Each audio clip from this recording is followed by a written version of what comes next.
The Late Night Alternative with Iain Lee on Talk Radio. We have ways of making you talk.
How dare they play the French national anthem during our New Year's Eve fireworks? Sweet Jesus. That's what people were complaining about when it was just the beginning of All You Need Is Love by the Beatles, who I think are from Britain. I don't know, I mean... Twitter and other extremist reactionary places, LBC, were banging on about how it was outrageous. Well, you heard it on LBC last night. I didn't listen, because I was listening to Paul Ross on Talk Radio. I thought it was a joke. Because there was this old codger on banging on about Brexit and stuff. I'm like, oh, they're still talking about Brexit. Brexit phone-in, New Year's Eve, New Year's morning, Brexit phone-in, guys. And they were saying, and they put the French national anthem on. They should be putting our national anthem on. And the presenter, who didn't stand anyone up against the wall and say, what are you talking about? He just let them roll over him. Said, oh, let's have a listen to the moment that happened. And it was quite clearly the beginning of All You Need Is Love. And then on Twitter today, people were kicking off about it and about the Beatles and how they've always been a bit suspect. Here's the thing: Ringo Starr's come out and said he would have voted Brexit. I hate to break this to you guys. And Paul Peace McCartney, and love, guys. Paul McCartney was on the fence. But this is if you're so thick and stupid that you were offended by, you thought that the beginning of All You Need Is Love was then basically playing the French national anthem for that. You're an idiot. I mean, it's a Beatles song. Obviously, with the what's it called, La Marseillaise. La Marseillaise. Yeah, it was fine, but they weren't playing the national anthem. It's the beginning of the Beatles song. I mean, they did light up the London Eye like the European flag. Okay, that's true. Pretty clear message. Oh, well, that's Sadiq Khan sticking two fingers up to every idiot that voted Brexit. 0344, we're back in business. Sam's in the house with long shaggy hair, looking a bit like Clark Kent. And we a like the look. hangover. A hangover. I'm Iain Lee, who you? Katherine Boyle. We are back in business. 0344 499 1000. And just to let you know, we're back in business. I'm David Babcock and I got my willy stuck in a hoover. You see? I've tidied up my hotkeys. We're in for some action tonight. Let's go to line 1. Iain, good evening, Iain. Good evening, Iain. I just thought I might like to offer a revisionist perspective on the whole Brexit debate. Why do people suddenly think that because it's 2019, I give a toss about Brexit? Well, I'll tell you what, I've spent 60 hours at work over Christmas. Slacker. And 48 hours at work over the New Year. Yeah, I was working last night as well. No big deal. So what? Okay. And, I know I missed it. I do apologise. You should have listened. It was great. We played Blockbusters and forgot that it was a New Year. We missed that bit. And it was most of it was a lot of Brexit. But I just thought, this being the first day of the year, it might be nice to offer a historical perspective on. I'm hoping this is. Here's the thing, Iain. I'm really hoping this is building up to a funny gag where you play like a fart noise down the phone for 25 seconds. That's what I'm hoping. Because if this is actually building up to a real Brexit point on our first show proper of the new year, then dear God, did you not listen to us last year? Do you not know who we are? I listen to you every night. 5 nights a week. Then why do you think I care about Brexit? I care about it even less now than I did before. Because I'm going to throw at you the revisionist perspective. Of why an awful Could you do it whilst not masturbating into your phone, please? Because it's sounding very, very muffled and noisy. It sounded like I said a swear word and I didn't. I've dumped myself. Second time I've dumped myself for that word in 2 days. I'm outside now, so it's not. No, it's not where you are. It's where your mouth is in relation to your mouthpiece. It's probably my teeth falling out. Loose teeth. No, okay. You'll have to put up with that. Oh, I don't have to actually. I don't have to. And I've got this button now. So just be careful. Yep. 10, 9, 8. I've got that button on a hotkey. So everybody be careful. Everybody be careful. Okay, so Iain, please, for the love of all that is holy, let's get to the point of this call. And the only reason you're on the phone this long is because no one else has called in. Hooray! It also ties in with the whole. I don't care what it tallies in with. Just give me the point. You will care. I won't. It's one of those things that's been taken out.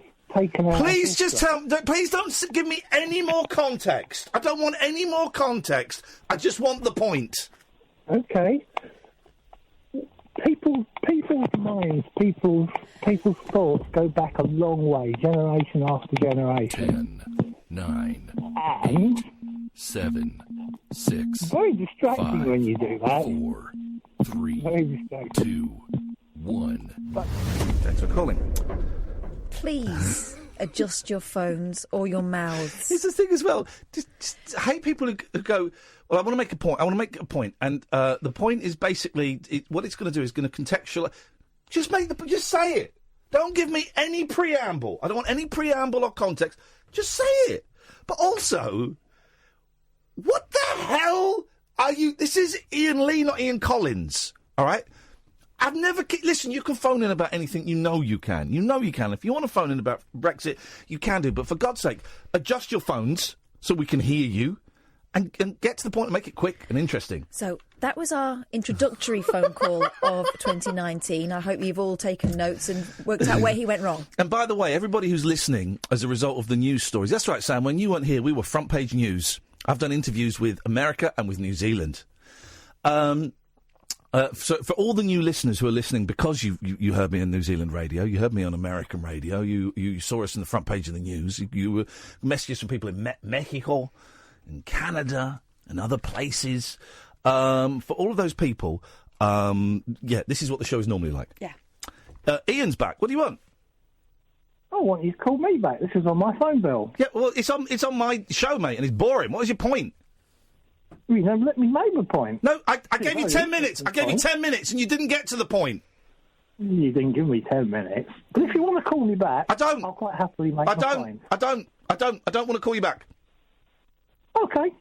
Bye. He doesn't even know how to hang up. He doesn't even know how to hang up. That's what we're dealing with. That is what we are dealing with. Was he wearing his cagoule hood up? Oh, I've not heard the word cagoule for ages, just like I've not heard the word bluey for ages. Speaking of blueys... Yes! Chat It's Fate. Chat It's Fate is here. It's the magazine, Catherine's Christmas present. It's our new Bible. It's basically, it's a monthly look at idiots and psychics. And some real psychic phenomena, he said, bearing in mind we were trying to get some of the people from there to come on the show. Yeah. And you found in there, I've not read it yet, and I can't, when you've finished it, I would genuinely love to borrow it, okay? You found a story that we mentioned yesterday about blueies. Some makers of blueies. Yeah.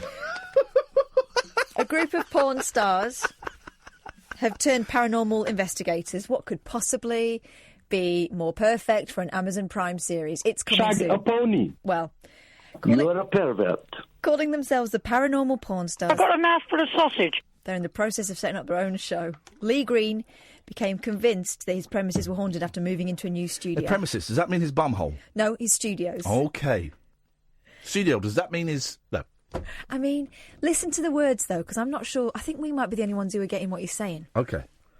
I went into the room and heard a moan coming from the far corner. I heard a door on the top floor open and slam, and while I stood there looking at it, I heard each stair, one after the next, bump, bump, bump in front of me. Something was coming right at me. Dirty pervert. So anyway, I'm talking to him on Facebook, and hopefully we're going to get him on. Hopefully, in the next going to come on the few show. Listen, I, as you know, I've watched pornos in my life. I've a lot of respect for pornographic, bluey movie stars. I do have respect because they've helped me out a lot. I also have a lot of respect for ghost hunters. Yeah. So the two combined. Wow. This is like Scooby Boob. No, okay, we can play this game. No, it's more like Scooby Doo. No, it's my turn. Scooby Screw. Okay. Scooby Blue. Yes. Rudy Roo. Shaggy. 0344 499 1000. This is Talk Radio. The Late Night Alternative with Iain Lee on Talk Radio. We've got some great guests coming up, right? Including, it's Jay, isn't it? Joe Perlman. Joe, I can't remember his first name. Is that tomorrow? Yes. Joe Perlman, right? You're thinking, who is that? I'll tell you who he is. And now you can only play conkers in England, and if you do, you've got to wear goggles. Yeah, he's the guy that made the Bros documentary. I think the letters H-O-M-E are so important because they personify the word home. No, they don't. They spell it. Joe's going to be on the show tomorrow night. Talk about what has been the Christmas television phenomenon. I was going to say, you said there that he made the Bros documentary. He made my Christmas. He did. Well, everybody's, to the point where I don't know how big that film...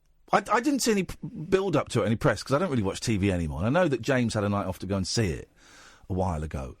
But I just started seeing on Twitter, that Bros documentary is good. And I was thinking, yeah. Why would I want to watch that? I didn't like him at the time. And then my sister said, oh, no, you've got to watch it. She sent me the clip about Stevie Wonder. I was like, oh, OK. And I watched it, and I thought it cannot be as good as everyone is saying it is. It was better. I've got to watch it again. Yeah. Well, we started it again last night, the second time. And my mate Scott, who's got a brilliant sense of humour, just tweeted the other day, I'm going to sit down and watch Bros again. It's so good. He's coming on tomorrow. Okay, Joe is coming on, who made the documentary. And boy, oh boy, he must have been... I want to know, question one, when did you realise you were capturing gold? How early on in the filming of that did you think, this is good? I think 5 minutes with Matt Goss. I think you'd have to, yeah. 5 minutes with Matt Goss and you would know that you're onto a winner. It's great. It's such a good film. So that's your homework, is to watch that. And then Tuesday, I think it is, we got Mike McCartney coming in. Mike McGear from The Scaffold, photographer, worked with Roger McGough, released loads of albums. He's the brother of Paul McCartney. He's coming in the studio, which I'm beyond thrilled about. And we've got some more guests lined up. It's going to be exciting. One bit of housekeeping. I am trying, and tonight is the first night, and it's tricky. I've got sweating a little bit. I'm trying not to have my Twitter open during the show, because all it does is it gets me angry with people suggesting stuff or it's not so much the suggesting stuff, but people kind of trying to have little conversations with me. If you want to have a conversation with me, I'm backing away from quite a bit of social media. I'm stopping doing Twitch for now. I'm always, you know me, I might change my mind in an hour. Stopping doing Twitch. I'm not posting on Twitter anywhere near as much. It's more just to kind of plug the show and the guests that we have. And instead, I'm going to be writing blogs for my website, iainlee.com, and Katherine and I are going to focus on this show and the Rabbit Hole podcast and maybe a couple of little separate projects that we might be doing ourselves. But here's what dawned on me. I am one of the most approachable people. I'm not going to really reply to a lot of emails as well, because I think I've been too approachable. You can phone me for 3 hours, 5 nights a week, 15 hours. You've got my telephone number, and you can call me then. You can call me Monday to Friday, and Katherine, 10 o'clock at night till 1 in the morning. And you can call in about anything. So don't tweet me stuff during the show, because I ain't going to see it. Certainly not going to see it tonight. It's closed. Is your Twitter open or closed? It's closed? Yeah. Let's just see how it goes. It is a distraction. It is a distraction, and I feel that I've not been giving as much to the show as perhaps I would like to personally, partly because of Twitter, partly because of all kinds of bits and pieces. And what happened at the end of last year with that call, and I don't want to keep banging on about it. It'd be so easy to keep banging on about it. I've done 2 interviews in different parts of the world. That's it. I've been offered so many interviews. I was asked to go on Good Morning Britain and talk about. So it'd be so easy to bang on about it, but there's no point. It's a guy's life. It's that we didn't solve anything. We put a plaster over a problem for a night, and also I don't want us to, hey, you remember when we saved that guy's life? We're great guys. But it made me think, man alive, this show, the fact that he called us in that state, and I've spoken to him since, and the fact that he called us in that state made me, and I think you as well, Katherine, realise that the 4.5 years that we've been working together as producer and presenter, and then presenter, we've been kind of building up slowly to a show that isn't Brexit, that isn't pointing the finger at refugees in boats and going, we don't want those scumbags over here, that isn't, stirring the pot of hatred. It's about sharing stuff, and it's about being celebratory, and it's about being honest about mental health, and it's about pointing out good movies and good music and stuff like that. And that call was kind of and then the subsequent kind of, furore around it was kind of the validation that made me think, maybe we have got this right. Our audience figures aren't great, but the fact that it was front page of a newspaper, but I'm speaking to someone from New Zealand radio about, means that we are doing something right. It's given me confidence, is what I'm trying to say. I don't know if it has for you as well. Yeah, well, I don't have as many doubts as you do about what we're doing, because I feel confident in what we're putting out there. Yeah. Well, I do now. It's given me confidence. But I think it is more difficult for you as the sort of front man, as the Matt Goss in this scenario. Because your name's above the door. I want to be Luke. You're never going to be Luke. I'm Craig. Oh, Craig. Ken the bass player, as Viz used to call him. Anyway, so what we want to do is, Katherine and I have spoken, and we want to make this radio show even better, and I think one way of doing that is trying not to have Twitter involved in the show, because it just gets me angry, and I go off on rants. And here's the thing, most of you listening, you're not on Twitter. No. You're not following on Twitter. It's a wonderful, hardcore group, and I appreciate the support, of course I do, but it's a distraction for us, which I think impacts negatively on other people that aren't part of the show. Let's go to Daymo. Good evening, Daymo. Hello? Let's just try him over. That was exciting. Let's try there. Hello, Daymo. Oh, OK, let's not try him. Let's try James. Hello, James. Hello? Yes? Yeah, you all right, mate? Sorry? How's it going? You all right? It's going OK. All right. So, basically, I need directions. Right. What? Why are you speaking in a stilted way? There's a weird vibe here. I'm getting a weird vibe. I'm a vibe kind of guy. The vibe here is weird. Okay, so I'm just ringing for directions, Lee. Okay. Mr. Lee. You're ringing for what? Directions. Directions in what? Life? No, directions from Liverpool to Cumbria. Okay. Can you go to Google Maps? Yes. There's your directions. Thank you very much indeed. Well done, Katherine. When do you fancy having the porn Scooby-Doo's on? What days can I offer? Friday. Friday. 11? Yeah, because it's going to be a bit blue, yeah. Friday. It's going to be very blue. Friday and Monday are free at the moment. Friday and Monday, right. I mean, yeah. Got some great guests coming up. Oh, so good. Let's try Susan. Good evening, Susan. Good evening, Ian. Good evening, Catherine. So, Susan, what did you... tell me one of the things you got for Christmas. I have a vibrator. Oh, really? Anything else? A picture of my fufu. Fantastic. It sounds like you had a great Christmas. Can I ask you a question? You certainly can. Iain just called in and he's dropped off again. That's a shame. Can you please help me? With what? I saw him today and I wanted to go in. Catherine, I'm finding it really difficult. I need to be strong. I'm going to let Katherine deal with this because I've noticed something. I may mention earlier. No, I've just it's nothing bad at all, but I've noticed something. So I'm going to sit back and Katherine. Because he thinks it's a woman-to-woman job. No, I don't. I'll tell you what I've noticed then. I say this with respect and with love. Yeah, you can tell me whatever you want, Ian. Please do. I will do. Please but the thing I've noticed, when you phone in about this issue, you will address both of us and then you will specifically name Katherine. And that says to me that you want Catherine's opinion on this, which I'm cool with. I'm cool with. So I'm good. If you could interject any remarks, it would be. If I spot anything if I spot anywhere where I think Katherine might be going wrong, I'll jump in, which means I'm going to be quiet because she never goes wrong. If you could give another light on it, Catherine's light is bright. I noticed. Wow. Catherine, darling, I need to be strong, darling, because I know I need to stay away. He's no good for me, but I've got this, weakness. It's his eyes. Right, okay. So, can we... Right, we can't do anything about his eyes. What we can do about is your reaction to his eyes. Here's what I'm thinking. Don't look him in the eyes anymore. Don't look him in the eyes anymore. Avoid. You know that he's no good. You know that you'll end up... Okay, here's the scenario. Go and do it. Go and do it. Go and do what you want. But we'll be back having the same conversation again tomorrow.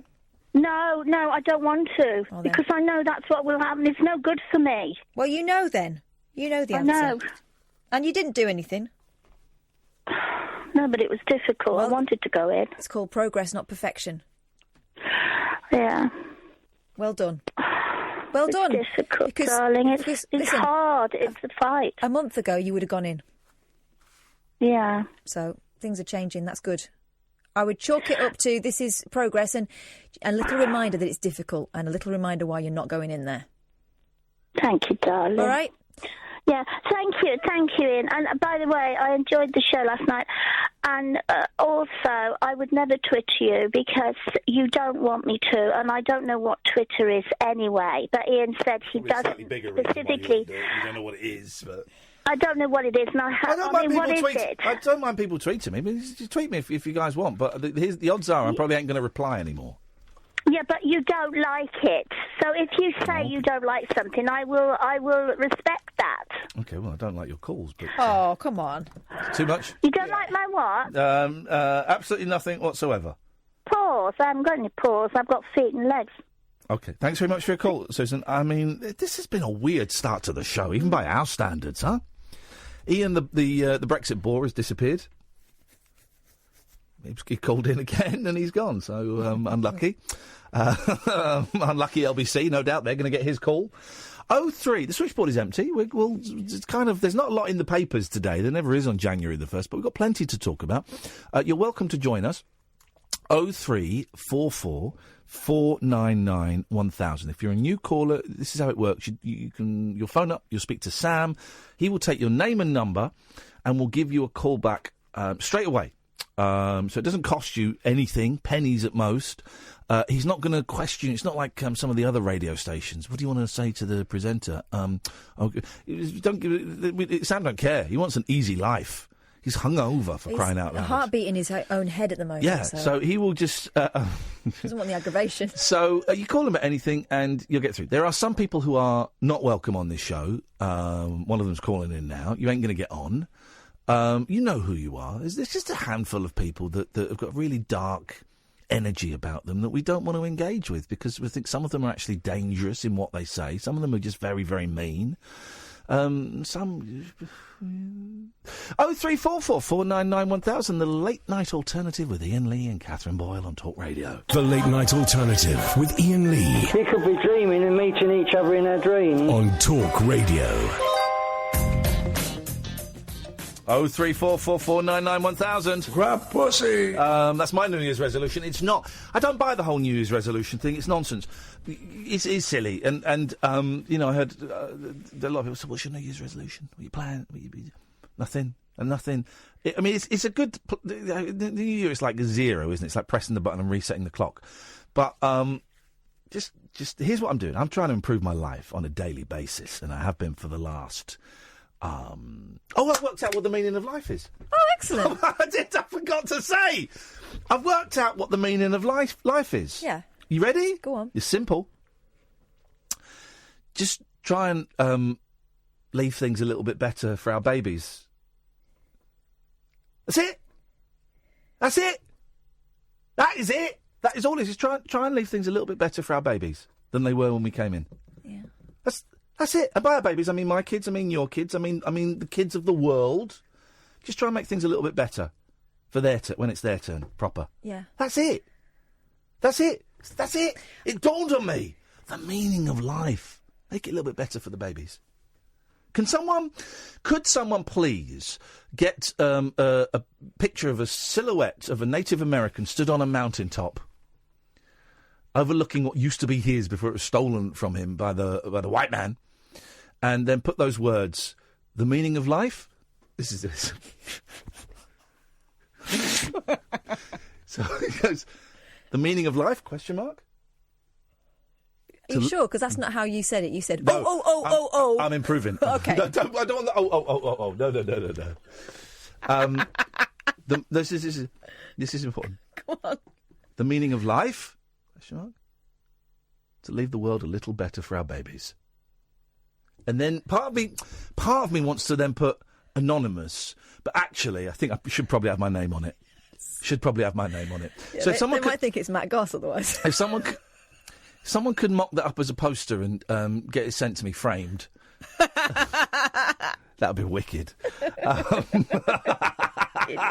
Speaking of idiots, Ian's back. Good evening, Iain. Good evening. Good evening, Iain. Good evening, Kath. I shouldn't have led with Brexit. That was a bad one. But as soon as I heard Susan's voice, I had to put my phone down and listen to it in high-quality audio. Okay. You can't listen to Susan on a pocket telephone. You have to. Can barely listen to you on the telephone, man. Is your telephone made of wet cardboard? It is a cheap one from Tesco. Well... Put the hole at the bottom near your mouth hole. Testing 1, 2. Any better? No. I'll tell you what I'm going to do. I don't normally do this, guy. In fact, I never do this. I'm standing on the roof of my boat right now. Shut up. Please be quiet. Could you put us on speakerphone, please? I'll try. You never know. He'll hold it closer to his mouth. Apprentice style, yeah, that's what I'm thinking. How's that? That's infinitely better. Excellent. Right. It's not really. No. Right, what would you like to say? Right, on the subject of Islamic terrorism... Oh, God, no, really? Yes. Are you going to put it in a historical context? In a historical context. Can I give you a tip here from someone who's been listening to you for about 15 minutes? Yes. Instead of starting with the framing of what you're about to say, which can go rather stale quite quickly, don't expect us to sound interested at all. Just hit us with the greatest hit of, hit us with the punchline straight away. Okay. Back in Elizabethan times... I can show you the very opposite. Oh, God, why does he think we're interested? No, you will be. Islamic State and the Islamic terrorists, they are not pretty. They're not that fond of Great Britain. But I wonder how many of them realise that during the reign of Queen Elizabeth, she ordered all of the church bells in all of the parish churches, the cathedrals, from one end of the country to the other, all the church bells to be smashed, the remains put onto carts from 13,000 churches across Britain.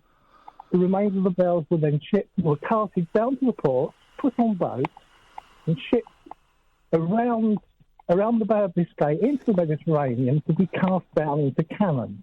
The cannon was to be used to fight our army and their army. I can tell you how interested they are. Not. I think they are. I think they are zero interested, because I'm certainly zero interested. You had the state then, and don't forget, we're also in Elizabethan England, just as we were then, when we were fighting a common enemy. The common enemy was Europe. Yeah. Just happened to be a Catholic Europe, but we were. No, hang on. Now, permission to butt in, miss. Go on. You're talking out your arse. We're not fighting Europe. What are you talking about, fighting Europe? What does that mean? What I'm talking about is everybody learning the true history of Britain to realise. Not from you, they're not. Everybody's falling asleep. But our true enemy is not the Islamic terrorists. It's Europe. No, not particularly. Well, what is it? Boredom is what it is. Boredom is the true enemy. For so many years, we were allied with the Muslim armies and the Caliph. I have got zero idea what you are talking about. I've got zero interest in what you are talking about. So get to the point, sharpish boy. Yes. You tell everybody the truth, and these Islamic terrorists become our greatest friends. They realise... Greatest what, sorry? Friend, I think he said. Friends. They will realise that the British state has done more... No, they won't. They won't realise that. That's why they're Islamic terrorists. They despise the British state. They despise you. They see us as occupying forces. Yes. They have very, very long memories. Well, no, they don't. We're the ones that don't. And at one point, it's that enemy of the enemy is your friend. No. And they do realise. I work with Muslim guys. Oh, right, so, okay. So, Katherine, he's worked with Muslim guys. He knows how Muslims think, because he met one once. All right? He knows how Muslims think. Kept score, I've met 46 Muslims. 46 Muslims? This man counts the number of Muslims he's met! Dear God, do you realise what a lunatic, sad case you sound like? He counts the number of Muslims he's met? Do you want to play Muslim top trumps? Do you want to play Muslim top trumps? In my year in school, there were more Muslims in my year in school than you've met in your entire life. Yeah, I'll give you that one. Yeah, you will give me that one, because it's a fact. Yeah, I'll bring out HMS Nimitz in a minute, and that will beat the lot of you. No, you won't. You won't. No. What is the number of... Right, first of all, what does the number of Muslims you met have to do with the price of cheese? Secondly, what kind of weirdo counts the number of Muslims you met? Thirdly, how do you know that they were all Muslims? Did you ask them? You know you get white Muslims as well. Most of them were called Mohammed or Ahmed. So you've met 46 people called Mohammed? Most of them were. Not all of them. Yeah, you know not all Muslims are called Mohammed. And not all Mohammeds are Muslims.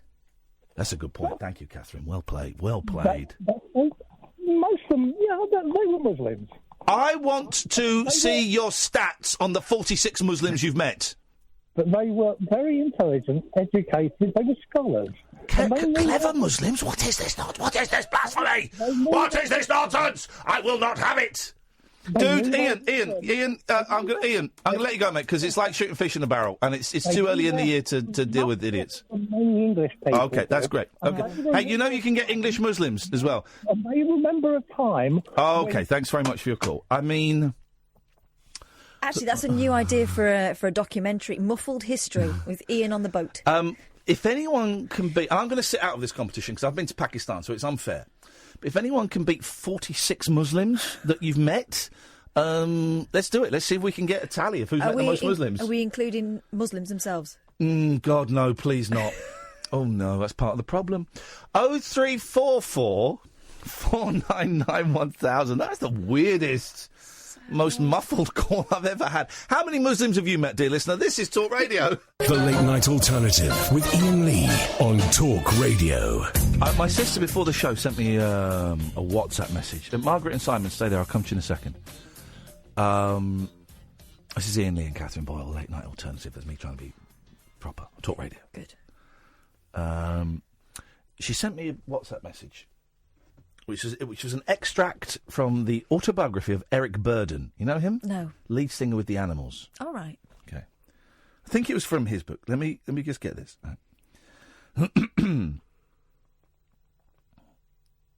Oh, no, it isn't. I do apologise. It isn't. But it's about 60s groups. Okay, so I'm going to read this. Okay, it's just a paragraph. On an equal level to the Yardbirds were the Animals. They came from Newcastle and had a singer called Eric Burdon. Eric was into sex with eggs. Huh? And particularly liked egg orgies. What? John Lennon met him at one and shouted encouragement. Go on, go get it, Eggman. I've been there already. It's nice. Later, John used the phrase Eggman in I Am the Walrus. End of paragraph. Eric Burdon, lead singer with the Animals, was into sex with eggs and particularly liked egg orgies. You know what I'm Googling?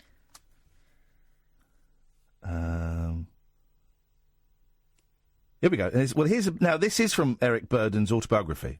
This is a different book. He may have been one of my more dubious distinctions, but I was the Eggman, or as some of my pals called me, Eggs. He's supposed to be from Newcastle, not Wales, by the way. Oh. The nickname stuck after a wild experience I'd had at the time with a Jamaican girlfriend called Sylvia. I was up early one morning cooking breakfast, naked except for my socks. And she slid up beside me and slipped an amyl nitrate capsule under my nose. Well, that's naughty. Don't condoning that. As the fumes set my brain alight and I slid to the kitchen floor, she reached to the counter and grabbed an egg, which she cracked into the pit of my belly. Oh. The white and yellow of the egg ran down my naked front, and Sylvia slipped my egg-bathed willy into her mouth and began to show me one Jamaican trick after another. I shared the story with John at a party in Mayfair Flat one night with a handful of blondes and a little Asian girl. Go on, go get it, Eggman. Lennon laughed after the little round glasses perched on the... So, have you found anything about egg orgies there? No. So it involves someone cracking an egg on your belly. Well, I've been to I've had an egg orgy then. Have you? Well, I told you this story. No, I was making... It wasn't on purpose, was it? Well, it might have been. I was making love. Classic style. I don't want to call it missionary because I don't like to impose... It doesn't sound boring. I don't like to impose Christianity into my sexual proclivities. I was having sexual intercourse properly. And I was living in a flat with Mackenzie. He was not in the room. And I was like in the sort of loft conversion, right? So it was a sloped roof with a window above the bed. Right, like a sexy money box. The Catherine Boyle story. So I was and then I felt at the base of my spine, just above the, like the bum crack, it got wet. Your coccyx? No, the back.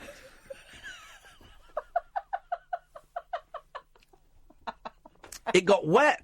But I thought, because it was winter, I thought the window was open a bit. I thought an icicle had fallen off the window and slid onto my back, and I was cool with that.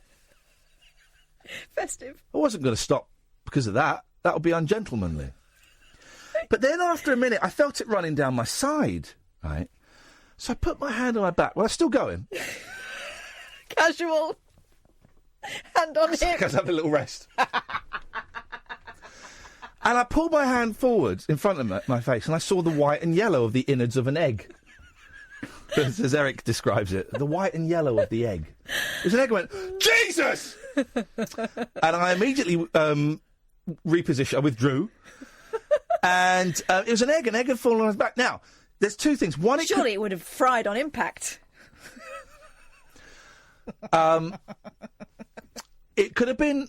Well, someone suggested it could have been like a bird's nest on the roof and an egg rolled down. Or a flying bird gave birth. That doesn't seem possible. What, sorry? Flying bird gave birth. Okay, you're not going to take this seriously. That's fine. I'll address this to the audience. I'll leave space for your little comic asides, but bear in mind, I'm not listening. But what I think it was is we didn't get on with the nut job that lived in the flat next door, and he would come round and tell us to stop making noise when we weren't making noise. You were making noise. I wasn't making that much noise. It wasn't. It was. Yeah. Yeah. Well, I wasn't making any noise. I had underwear stuffed in my mouth. Gosh. And so we think it was the guy next door who was in the room parallel to us, opened his Velux window, saw my Velux window was open, and so lobbed an egg on it. That's classic. And that is what we think. I think it was that. I think it was the nut job next door. Isn't that weird? Isn't that weird? But I've never been to an egg orgy. Not on purpose, no. No. Maybe he's trying to start one. Maybe he thought you were a bit boring. Pick a line. 1, 2, or 3. 4. Judging, I would. Let's go for 2. Good evening, Ma. Oh no, hang on. Let's try again. Oh, where's me? Why can't I? Can you put line 2 through? I can't put line 2 through. Sam. No, it's not working. All right. Well, can you call her back? Let me. Margaret, we're going to come back to you in a minute. 1 or 3. I mean, really, but not. Give me a clue. I think they're both. 3. Okay. Good evening, Daymo. Daymo's back. Okay, let's go back to Daymo in a minute. Let's try line 1. Good evening, Simon. Yeah, you got me in the end. Yeah, we got you in the end. Here's the inevitability of doing a late-night phone-in radio show. You're always going to get Simon in New Forest at some point. Yeah. I'll tell you what, it was fantastic hearing DJ Otzi return last night. It was good. It was good. It was a good old show last night. We got a load more calls than I expected. I do like the New Year's Eve shows. It's a nice little tradition we got going on there, which I'm very happy with. There's a lot of haters out there. There's a lot of New Year's Eve, and I'm glad it's all over. What, do you hate me? Yep. No, I don't. I've got a couple of things for you. Yep. I wanted to play Muslim top trumps. Okay. How many Muslims have you met, Simon? I grew up in Luton, and I know very, very, very many, into the hundreds. Not interested. No. Not interested in how many you know. How many have you met? Over 1,000. Over 1,000 Muslims. Okay. Well, then that's. And there was also a couple of Chinese and a couple of Africans in my class. Not interested in the slightest. That's for another night. We're not doing Chinese. We're not doing Africans. Not interested in those guys. Those guys, obviously I'm interested in them as human beings. I don't want to come across as racist. But tonight it's how many Muslims have you met? So that's over 1,000. That's more than 46. So at the moment you're in the lead. Nice one. The other thing is, people that listen to LBC deserve LBC. Oh, you get the radio station that you deserve. Absolutely correct. Okay. And another thing, this is an idea for a feature. You might think this is naff. If you do, I'm sure you'll tell me. But I've got if we do, we won't tell you. We'll just cut you off. The phone will go dead, okay? Yeah, usual thing. So that's fine. Allowing listeners to ask other listeners a question. Doesn't have to be answered there and then. Okay. So, for example, I'm up for this. So to start the ball rolling, then. Yeah. My question would be to Gatford, which. Why can't you get an interesting? This is the problem. It's his right toe of his. It's the big toe of his right foot. Okay. Well, yeah. All right. So. He's losing. Gatford's losing another toe. Did you hear this? No. How? I mean, he should have all of his toes taken away from him. If he can't look after them, it's like if I had a dog, right, and a dog died. That would be bad, right? But then the second dog dies? No. You come and take... And you think you find I've got another 8 dogs? Take them all off me. I don't deserve those dogs. Take his toes off. Imagine what your shoes would look like. They'd just look like normal shoes, but shorter. No, I mean if you had 8 dogs in them. Okay, thanks very much for your call. Let's go to Daymo. Good evening, Daymo. This is the third attempt to speak to this person, and boy, oh boy, it better be worth it. That's all right. Turn your radio off, Daymo. Oh, sorry. Kind of hoped you'd do that last time when I said about 3 minutes ago, turn your radio off, but anyway. There you go. That's turned off. Why does it take people so long to turn radios off? Because they're drunk. I don't know. Sorry, bro. I like mine quite hard, and then I like to put it all in my mouth at once. There we go. Yeah. Yes, Daymo. Yes, right. So what I want to talk about, they were talking about eggs, right? Yes, we were. I made a frittata. Did you shag it? A frittata? Yeah. It's like an omelette. It's like a posh omelette. A pomlet. Posh omelette. Were you going to go for that? Go on. I thought so. Just sneaking quickly. Yes? It's like a posh omelette. It is a posh omelette. Me and Katherine enjoyed ourselves I may have to give Denny some of the money back for this show tonight because I'm having too much fun. Having too much fun. Right. I've got no idea what's going on, but I'm having too much fun. Go on. Kath is getting excited, isn't she? About your pomlet, yeah. My pomlet. Margaret, No. stay there. We'll call you back in a second. We won't call you back. We can't call you back. So just stay there and I'll go to you in a minute, I promise. Yes, Daymo. So you had sex with a pomlet? No. Okay. So I made this delicious posh omelette, yeah? Yes. I made a ham and cheese omelette for my boys over Christmas. I've never made one before. They loved it. My youngest went, Daddy, this is actually really nice. Boom. I bet they loved it. Yes, mate. Yes, they did. I bet they loved it. Okay, Damon. So this omelette was, it was wicked. It was wicked. It was a wicked But omelette. Sexy little thing. the conundrum is... The conundrum? I didn't know there was a conundrum. Did you know there was a conundrum? Did you know that? There's a conundrum. There's a conundrum to this. Okay. Is that where you keep the prisoners? Oh, mate, come on! Yes. You're good! Not only with the cracked eggs, but what do you do with the cracked eggs? But what do you do with the 3 eggs that are left? Well, here's the thing. I can tell you the answer to this. You drill a tiny little hole in them and you put your penis in. No, the cracked eggs you put in the bin, the eggshell you put in the bin, and the other 3 eggs, you don't have to eat them at the same time just because they're all brothers and sisters. No. You can eat them at a different time. I feel guilty about that. Don't feel guilty. Don't feel guilty. They're bred for this. Here's an excellent use for your eggshells if you're are you green-fingered? I think it's brown-fingered. The green-fingered amongst you may like to know that if you crunch up your eggshells and sprinkle them around your most treasured tender plants, it'll keep the slugs off. Is that a euphemism? No, you saying put them in your pants? No, gosh, no, I wouldn't do that.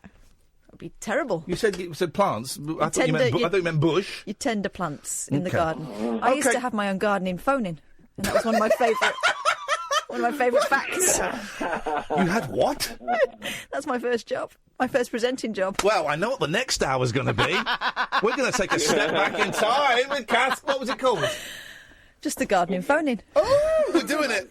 It was the BBC. They don't do fancy titles. Daymo, I hope that answers your question, mate. That does indeed. Good lad. Let's try it, Margaret, now. Good evening, Margaret. Oh, hello. We can't call you back for some reason. Pardon? We can't call you back for some reason. No, apparently not. Anyway, No, the it's thing true. is... Yes. Don't care. Yeah, I don't know why. But anyway, the thing is... oh, dear. Have you ever been to an egg orgy? Pardon? Have you ever been to an egg orgy? No, I was just thinking, what I'm talking about is nothing as bizarre as that, because that really does sound incredibly bizarre, but quite fun. No, this is two factual things. Yes. With, you have to put up with this, with, picking apples in orchards, when in the summer, for about 4 weeks, the farmers need lots of pickers, right? Yes. Yeah. Now, the thing is, it's been said quite a lot that the English paper are too lazy to do it. Yes, they are. Lazy English. No, that's not the case. Lazy English people. Send them back. What? Anybody? No. Yes. No, English are lazy. Lazy race. You go and pick some fruit. Too lazy. Listen. Go and pick some fruit yourself, Margaret. Go on.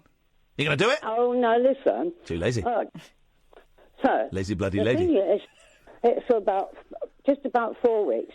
If somebody's on unemployment benefit and they just for 4 weeks they're going to do a bit of picking to make up their money, the DSS go and arrest them, and then they have to reapply for their dole money.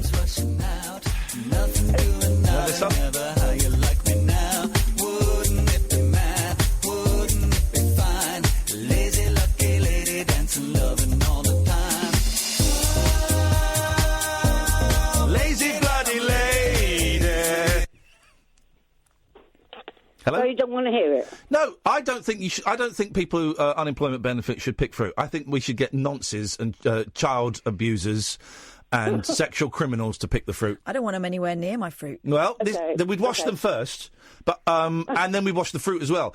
I think sex criminals should pick fruit. Okay, right. And the last thing, which I don't think you know, with that gentleman who helped so much. The article was in The Guardian as well. Blimey, it was everywhere. Whenever it seemed to spread like wildfire. Yeah. Margaret, I have to go because we got live news coming up today. Here's the thing, guys. Often the news is pre-recorded, and I think that's outrageous. But tonight it's live news, and I think that is brilliant. So that means I've got to hit the time, bang on now. The Late Night Alternative with Iain Lee on Talk Radio. We have ways of making you talk.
Rub it in. Imagine there's a girlfriend, imagine there's a job. Wow. Imagine there's a God. Imagine I'm a devil, imagine I'm a saint. Lazy money, lazy sexy, lazy out of space. No tears are falling from my eyes. Rub pussy. I'm keeping all the pain inside. Now don't you want to live with me? What are you beefing on about? I'm lazy. Are you real? Hard men, hard lives, hard keeping it all inside. Good times, good God. So lazy I almost stopped. And now you can make conkers in England, and if you do, you've got to wear goggles. Shag a pony.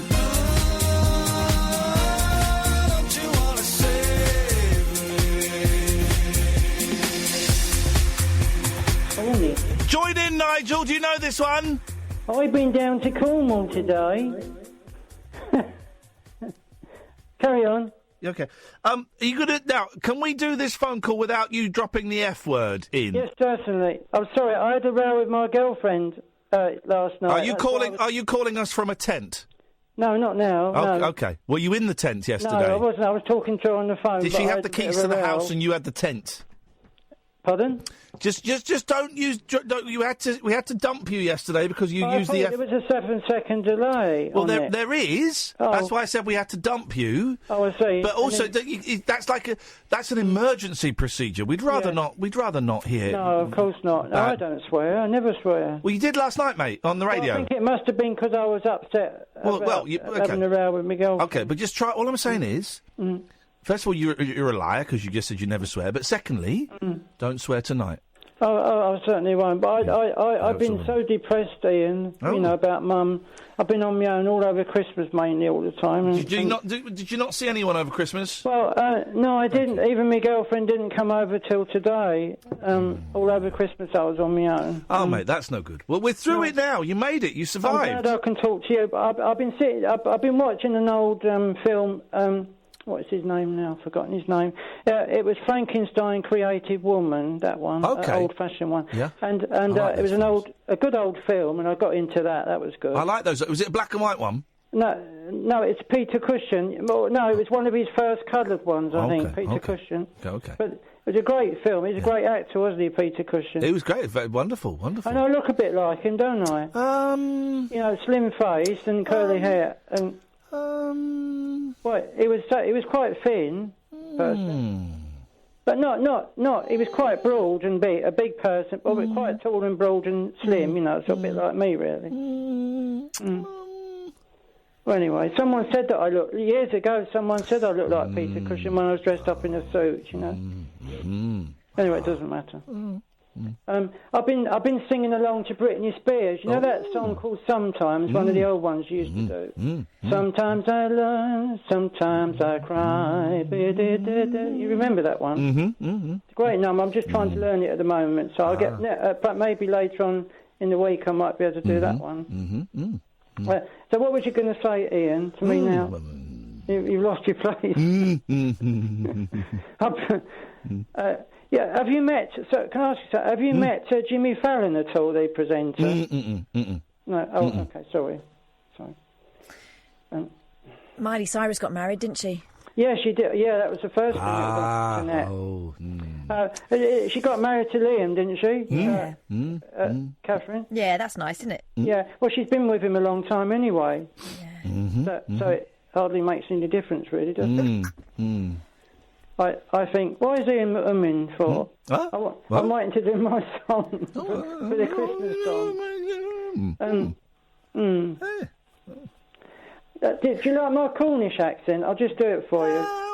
I went down to Cornwall today. I had a couple of pints in the pub. I'm a bit Cornish today. How many points? I got 6 points on another man's show for the X Factor. Doing the X Factor. They want me to go into The Voice. Another presenter I was speaking to wants me going to enter The Voice. So how are you, Katherine? You know. Working hard, aren't you? You've been on all over Christmas, have you? No. Not all over Christmas. No.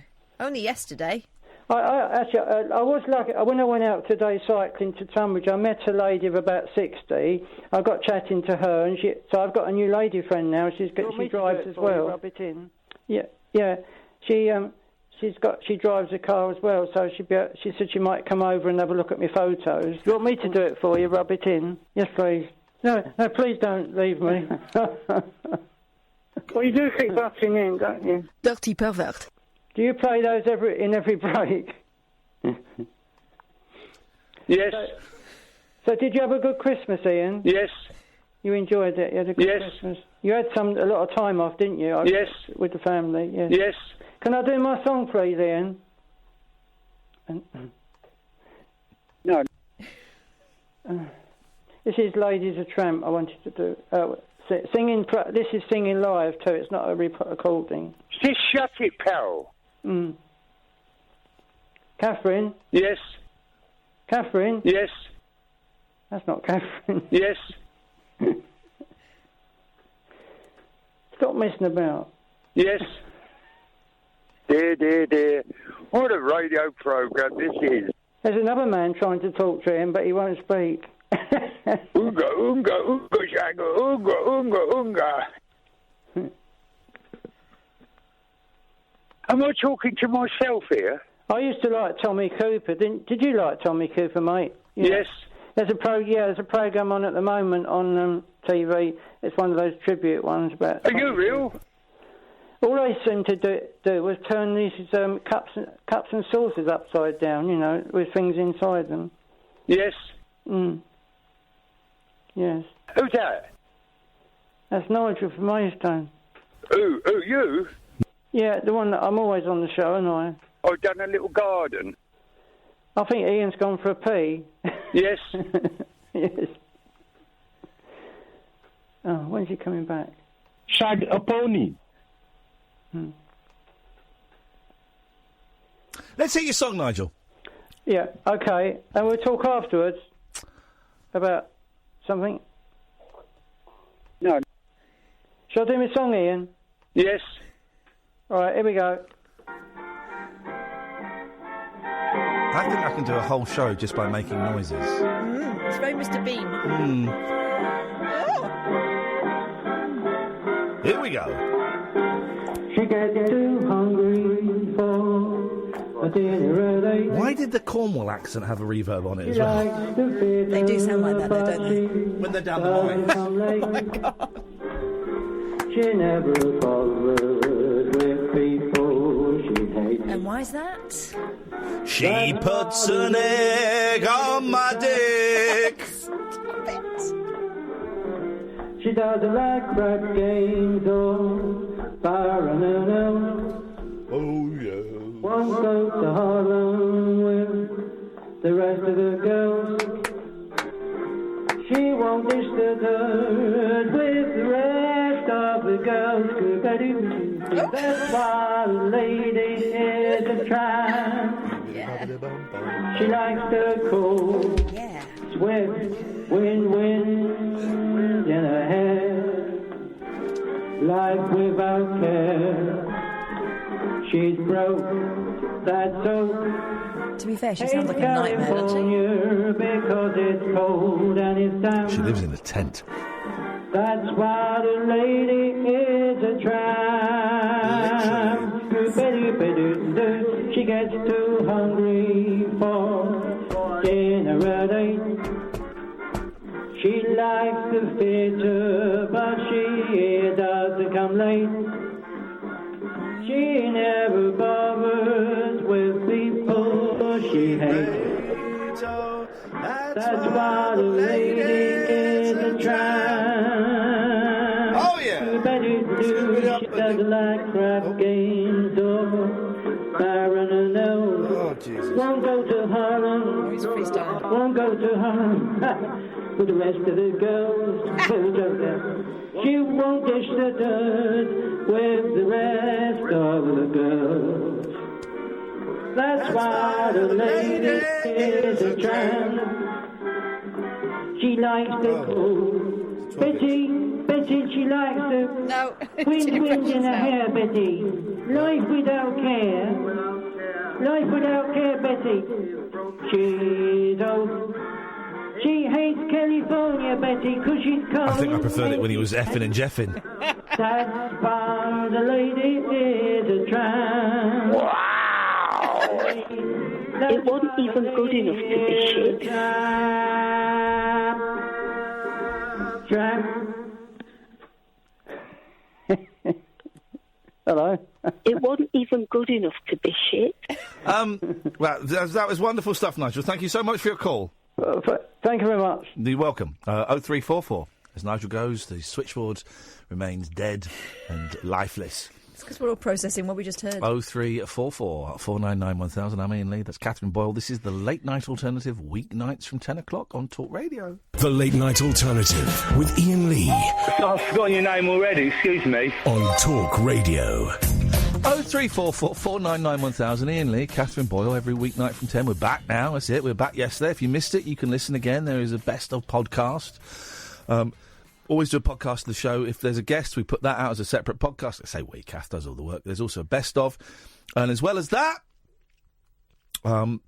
we do the Rabbit Hole show, which goes out. We didn't put out the party one yet, but we'll still put that out. No, it's worth putting out because it's a bit of fun. And then we got, where was the last place we did? Bath. Yeah. Did Bath go out? Yeah. Bath went out and London hasn't gone out. London hasn't gone out yet. All right, so we've got plenty of Rabbit Holes to put I out. think I might have Bath Part 2 to do. Oh, really? Yeah. Oh, wicked. Okay. Not many live shows coming up. We're playing Luton in March. I think that's on iainlee.com. In fact, it is. iainlee.com/event, Luton in March. And the 26th, I think, of January, was our only live event this month. Screening of Weird Science. At the 2 North Down in King's Cross. They still not paid me for the other shows yet. I need to get a little bit. I need to send the boys round. There's like 8 tickets for that left, maybe even less now. If you want tickets, iainlee.com/event. And also iainlee.com, I'm going to be writing more bits and pieces, and I'm going to post them on Facebook so that people see them, but then I'm gradually going to migrate it over, because I basically don't want to support paedophiles and Russians. So that's why I'm coming off Twitter and Facebook, because I don't want to help sex offenders make money. Okay, got it. I saw a film over Christmas. I didn't really watch much TV. Weren't cartoons in the 80s and 90s crap? I watched 2 minutes of a film which I remember being released in the cinema, but I didn't watch it then. But I saw it, called The Legend of Fern Gully. Oh, yeah, I remember that. It was crap then. Was it crap then? Yeah, what were you watching that for? Because I was flicking through the channels and it popped up and I thought, I'll have a bit of this. But then it was remember one of my friends went on a very unsuccessul date taking a girl to see Fern Gully. Well, because it's for like 8-year-olds. Yeah. Was he dating an 8-year-old? No. 9. So one film I did watch and I got obsessed with it to the point where I kept bombarding Katherine with facts about this film. Right, because I'd not seen it before. Holiday Inn. Bing Crosby, Fred Astaire and a lady. And I'd never seen it. And it was on... I guess it was on Christmas Eve, I suppose. That was when I was kind of on my own. And I'd never watched it. And it's a song where White Christmas comes from, supposedly, right? And I thought, do you know what this is on? I like a bit of Bing. I used to love Bing Crosby films when I was a kid. Not too familiar with Fred Astaire. I'll watch this. I'm going to sit down and watch it. And I thought that it was... Here's what I thought the film was about. I thought it was about 3 people, 2 men and a woman, that got snowed in at like a hotel over Christmas, and it was them snowed in over Christmas. Isn't having that an adventure. called White Christmas? That might be White Christmas, which also has the song White Christmas in. Yeah. Also has Bing Crosby in, but no Fred Astaire. It's Danny Kaye. By the way, 2019 is going to be the year of Danny Kaye, as far as I'm concerned. I'm going to go big on Kaye. I'm doubling down on Kaye. But no, this film is the Holiday Inn. So basically, in this film, it's Bing Crosby and Fred Astaire, but they're both SH1Ts. They're a dance act with a woman. Marjorie one. Reynolds. No. Virginia Dale. Yes. And Not Louise Beavers. I don't know. She was Mamie. So Bing Crosby is going to marry this woman in the dance troupe, but she's having an affair with Fred Astaire. Oh. And then Bing Crosby finds out, he says, stuff this, I'm going to go and start up an inn, a Holiday Inn. Right, so he goes and sets up this inn, and it's in the snow. Is it the original Holiday Inn? Well, this is where story of Holiday Inn? This is where Holiday Inn got the name from. Is it? Yeah. And, anyway... It's a sequel Premier Inn. Please let me tell them... Can you turn our microphones off for a second? Story! Please! Go on, then. When I do this, you've got to turn them off, OK? Please let me tell the story! You're spitting a bit there, mate. Thank you, Sam. Anyway, so he opens this inn, but it's not just Christmas. It only opens on holidays. In America, because they're lazy, they've got lots of holidays. They've got Christmas, they've got Thanksgiving, they've got... Halloween. They've got President's Day. So there's all these different ideas. It's not about Christmas. The Christmas scene lasts the length of White Christmas and a bit more. That's it. But here's the thing. So I'm watching this film, and I'm fascinated by it because very rarely do you see a film where both male heroes are SH1Ts, right?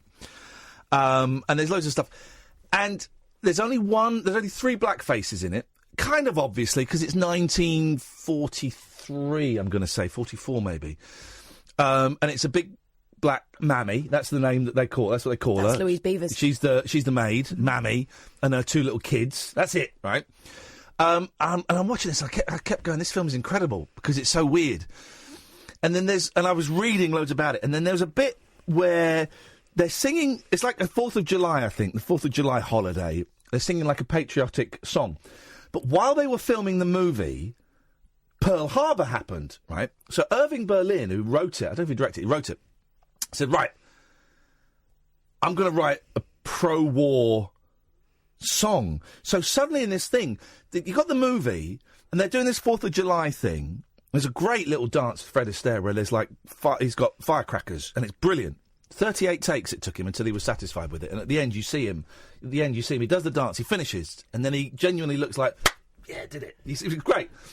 But so then there's this really patriotic song about all of God's people deserve to be free, obviously except for the black people, because they're not featured in it.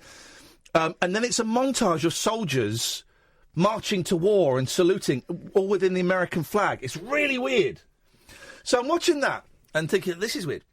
And then I did a bit of research, Kate, and there's a scene that's cut out of it, right? It got cut out in the 80s, although Turner Classic Movies, TCM, would show it because they believe in showing films uncut. Mm-hmm.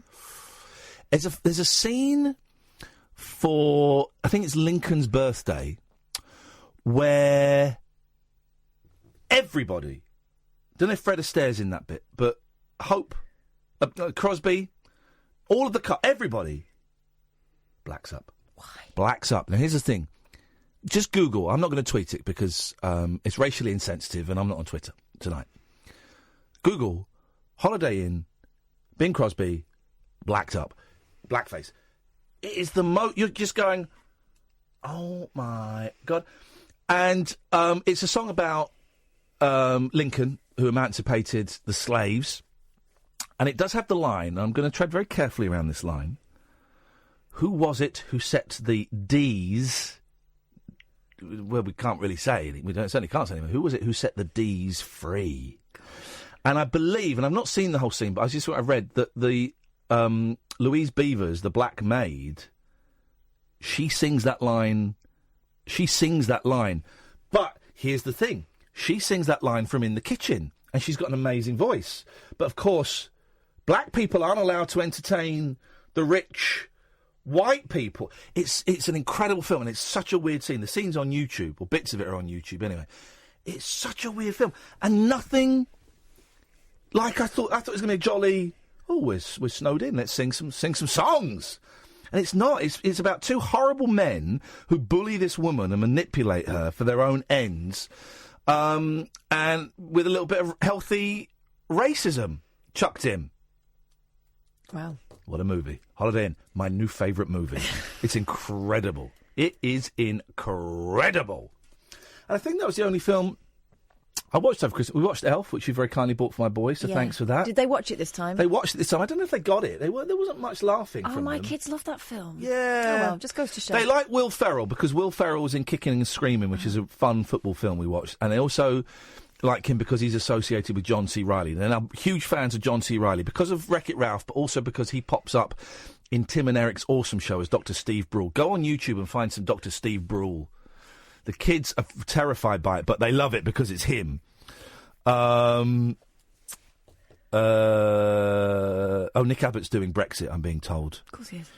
I was mentioned on Nick Abbott's show. Here's the thing, right? Nick Abbott, I'm a big fan of. It's on NBC. And he does this thing over Christmas where people phone in with letters of the alphabet. And it was L, and someone phoned up, and they went, okay, he said, what's your L? He said, Iain Lee. Huh? Yeah, Iain Lee, because of that news story. Well, yeah, okay, I suppose it was a news story. What's your other one? And that was it. Now, I haven't worked with Nick for 10 years, but I thought we were I thought we were cool. I thought me and Nick were cool. Well. But maybe we're not cool. And so then I trolled him. I texted into the station saying, oh, cheeky little mention for me. I shouldn't be listening, and you probably shouldn't have said that, but great show as always. Didn't read it out. No, he's not. So maybe I'm not cool with Nick Abbott. You're competition. No, not competition at all. I wonder if Alan has got to him. Well, you also know that LBC are not allowed to mention any other radio station ever. I just thought we were cool. So it's interesting. Tom will come to you in a second. People that you think you're cool with, and then it turns out that actually maybe you're not cool. There's a phone in there. If we did proper phone-ins, if people actually bit on the topics that we chuck out there, then that would be a cool phone-in. Anyway, we don't, you don't. That's fine. That's the way it is. 0344 499 1000. Tom, stay there. Come to you after this advert for a colleague. The radio show for people who know the best part of the day is the night. The Late Night Alternative with Iain Lee on Talk Radio. We'll get you talking. It's a phone-in show where you can call in about anything you want. If you do call in about Brexit or any of that nonsense, you will get short shrift, but you're welcome to. If you can stand the short... If you believe passionately enough in what you're saying, then... Oh, where's he gone? I was about to go to him. Dear God! What is wrong with callers in 2019? They just tell me you've got no stamina. Come back. So here's my big dilemma. This is a genuine question, because I cook a thing that has spring onions in, OK? I don't know when the spring onion stops and when the stalk starts. Right. How much... Is the spring onion just the white bit at the end? How much further up the green can you go? Well, I know that dilemma. I recognise it. It's a tough one, isn't it? Because Yeah. I think maybe I'm throwing away... You peel it first, right, so you don't just, get the dry bit as well. Peel a spring onion? Yeah. Are you not? You know the spring onion is the thin, sticky one? Yeah. No, do not peel a spring So onion. you don't take the outer layer off? No, of course I don't take It's all wizened. The outer... No, because I want as much of it as I can get. No, you don't want that bit. Spring onions are tiny. Yeah. Who peels spring onions? This guy. You're a dick. Well, Sorry, okay. that was You're asking this dick for information about cooking, so... A dick. Take the dry bit off. A dick. Can't. I've got a cream for it. Take the... Dirty pervert. You're a pervert. You said this was a... Hang on a minute. real I question. can do a song here. You're a pervert. Dirty pervert. You're a pervert. Dirty pervert. Right, hang on a minute. We're going to come to that next. I'm going to do something wicked. I need a drum beat. What beat is that? How many beats per minute is that? Can we count for a minute? Just 4/4. No, yeah. So I wasn't talking about the tempo. I was talking about BPMs. Can you time me 60 seconds, please? No. Please. This is going to be great. 1, 2, no, oh, Jesus. 3. Can you just time me 60 seconds and tell me when to go? We'll count. Ready? Yeah. Steady. Go.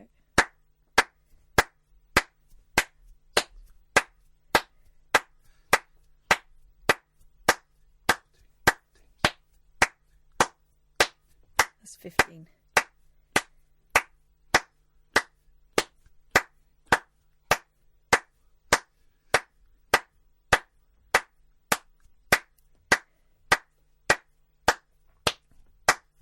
That's 30 seconds. Just double 46.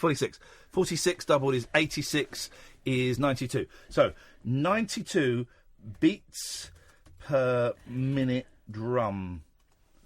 Oh, here we go.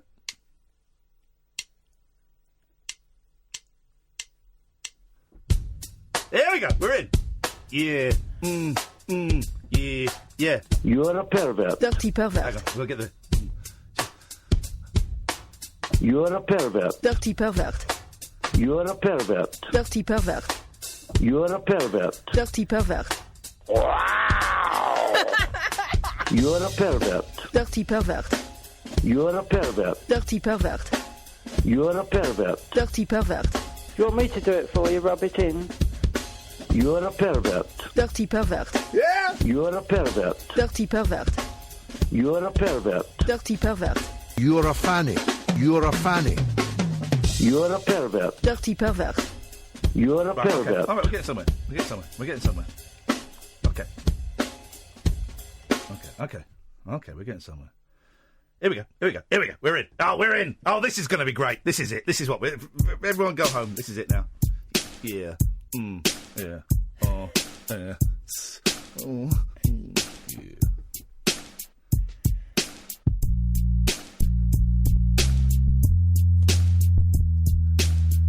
I'm playing all this live. Dirty pervert.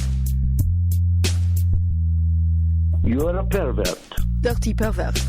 You're a pervert. Dirty pervert. You're a pervert. Dirty pervert. They've cancelled Brexit. You're a pervert. Dirty pervert. You're a pervert. Dirty pervert. You're a pervert. Dirty pervert. No, that's the wrong answer. You're a pervert. Dirty pervert. You're a pervert. Dirty pervert. You're a pervert. Dirty pervert. I have a vibrator. Oh! You're a pervert. Dirty pervert. You're a pervert. Dirty pervert. You're a pervert. Dirty pervert. A picture of my foo-foo. You're a pervert. Dirty pervert. Etc. Etc. This is brilliant. I'm having the most fun I've ever had in my life. Here we go. This one. No, I don't. I want it. In a minute. You want a little. Here we go. Yes, this is it. Get ready.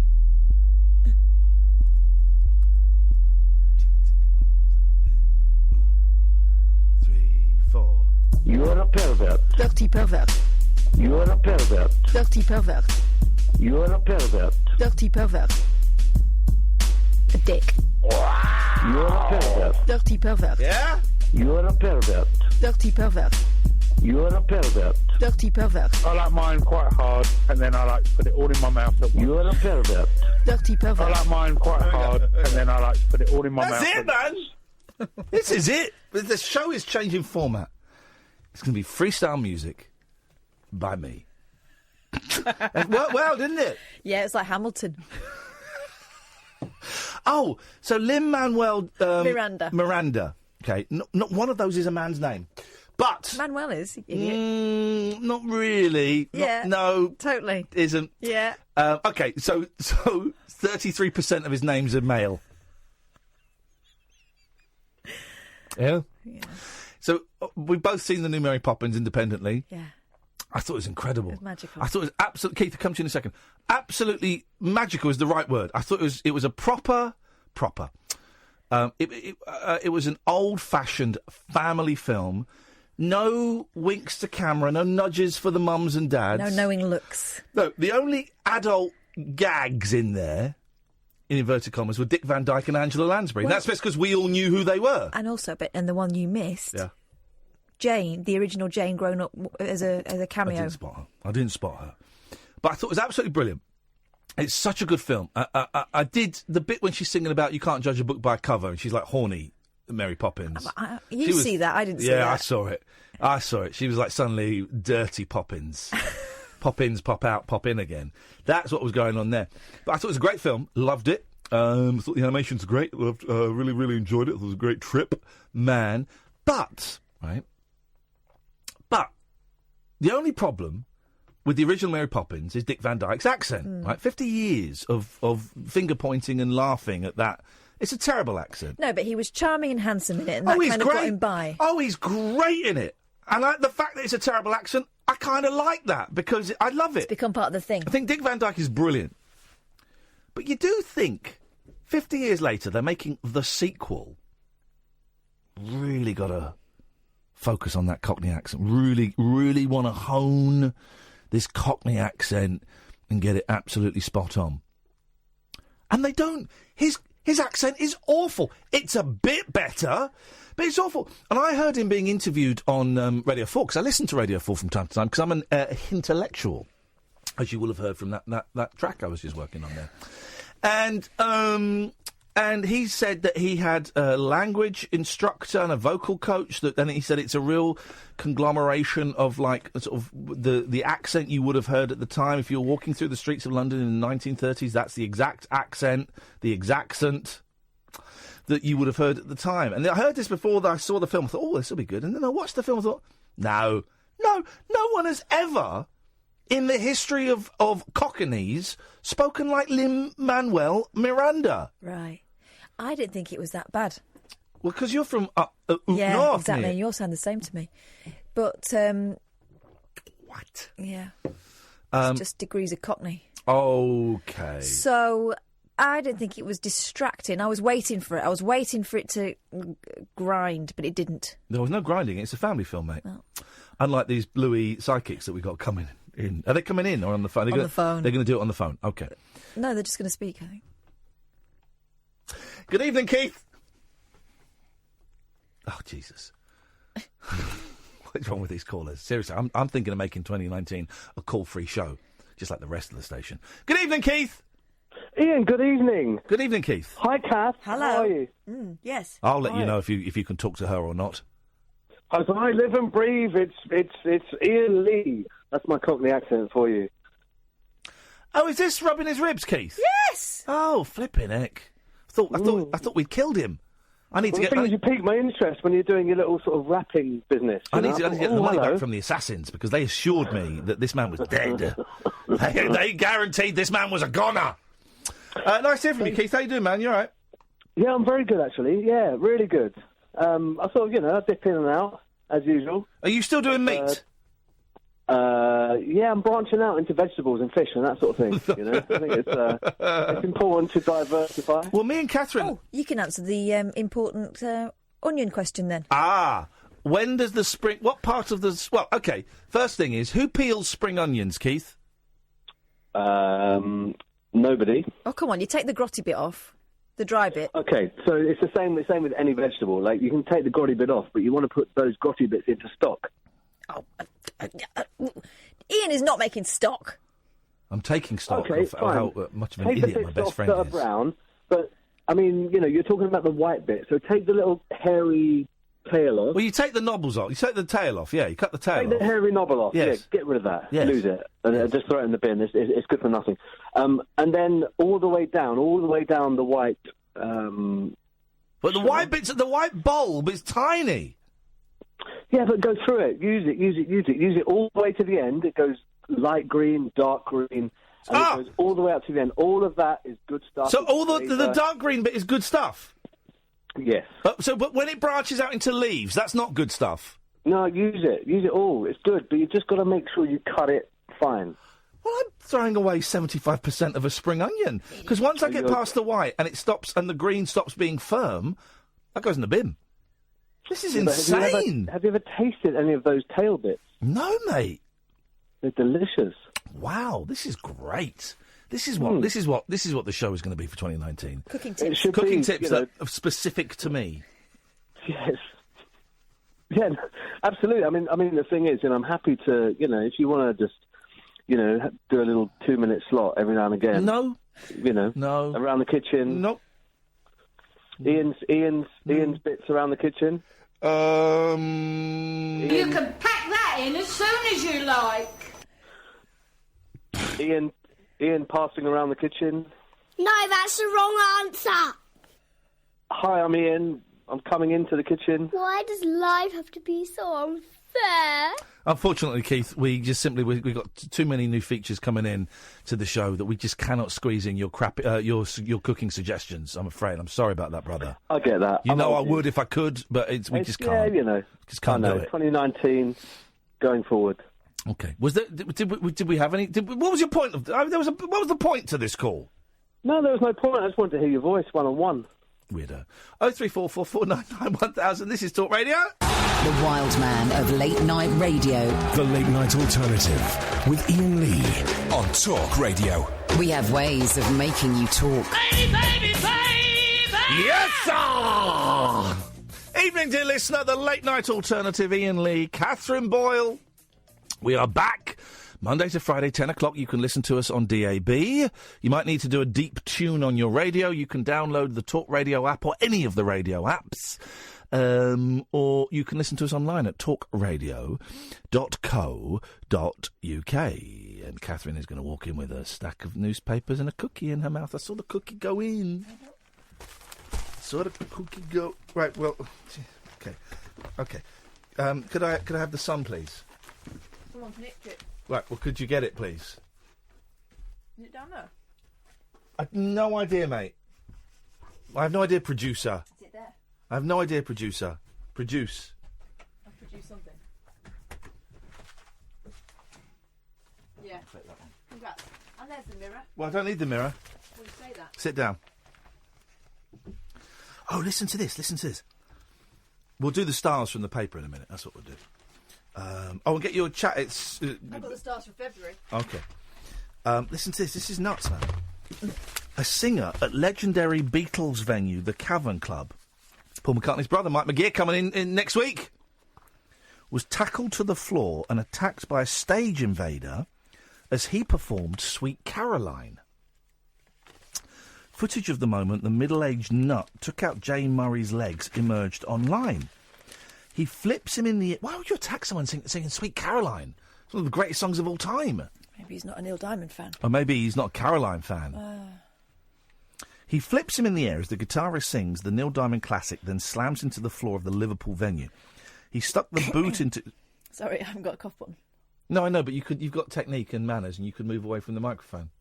I did, I was over here. No, you need to turn you back to it, because these are excellent microphones, and they'll pick it up.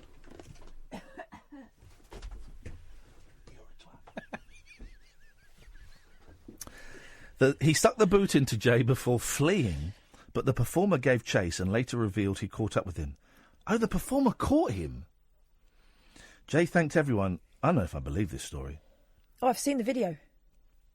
Have you? Yeah. Jay thanked everyone who sent messages of sympathy after seeing the video, saying, "I'm finally a celeb on social media. I'm okay, just saw red, so I gave him a hiding. Oh, Knuckles killing me. The prick was crying like a baby, apologising to me." Oh, okay. So I don't know if I believe this. The Cavern Club, where the Beatles started out, said, "We were appalled by an unprovoked attack on one of our entertainers. Our excellent door staff apprehended the man." Here we go. The bosses revealed police were called, but Jay did not want to press charges and returned to complete his set. Well, the other guy could have pressed charges against him. If he battered him, as he's suggesting, then it's probably best he didn't say anything to the fuzz.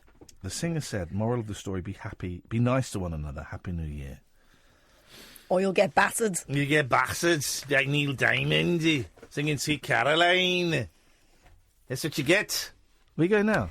No. What are you doing? Why are you being weird tonight? I'm going to say this, Katherine. I'm not being weird. There's a very strange... No, there's not. ...impish vibe coming off of you this evening, and I don't know if I approve of it. If I'm completely honest, I'm not 100% convinced I approve. All right. Have you got the stars there? Let's compare stars. Well, this is for February, remember? This is the Chat It's Fate February edition. All right, well, hang on a second, because I've got stars in the newspaper. Let's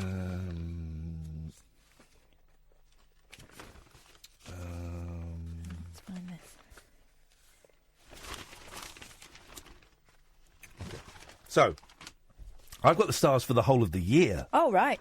Mystic Meg. That's not the real Mystic Meg, isn't it? Didn't she die? And it's like it's like Kiss. It's not the real Kiss, No. but they just wear makeup to look like Kiss. She's not dead. Isn't she? No. I thought Mystic Meg had died. Like, you get people that write books under Catherine Cookson. But she's dead. She died in Victorian times. Why are you looking at me as though I'm talking out my arse? That's not true, is it? Yeah. But you get people that write novels under the names of dead people. No. Well, you do. You get new Ian Fleming books written. Well... He's dead. It'll say inspired by, but it won't be Ian Fleming. Incorrect answer. That is the incorrect answer. I'm trying to think of a more tangible example where I could give you hard evidence. But Catherine Cookson books still get written by someone by Catherine Cookson's name. This is true. You're just making this up. I swear to God. Can someone phone me up and back me up? This is genuine. 0344 499 1000. There's a more famous one, and I can't think. There's like a famous spy writer who's dead, but there are books still written under his name. Okay. No, this is absolutely...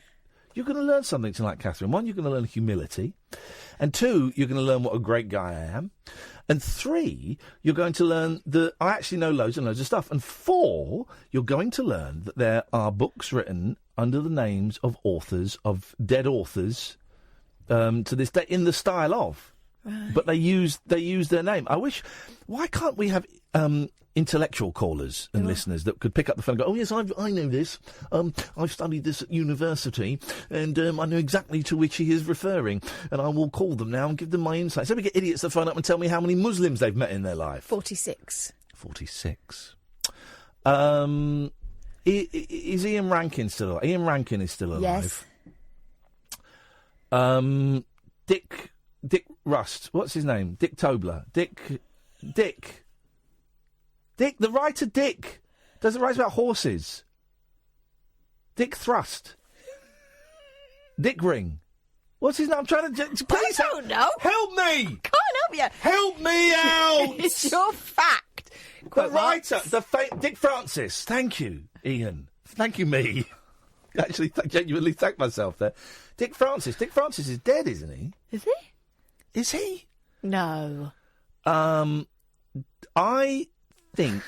I think you've had a dream and it's all coming out on air. Let me Google, is Dick Francis dead? Before I don't want to libel. I don't know if saying someone is And dead. then Google whether Dick Thrust is dead. I'm worried about that guy. Is he dead? Dick Francis. Right, so Dick Francis died in 2010, so we can say whatever we want about him.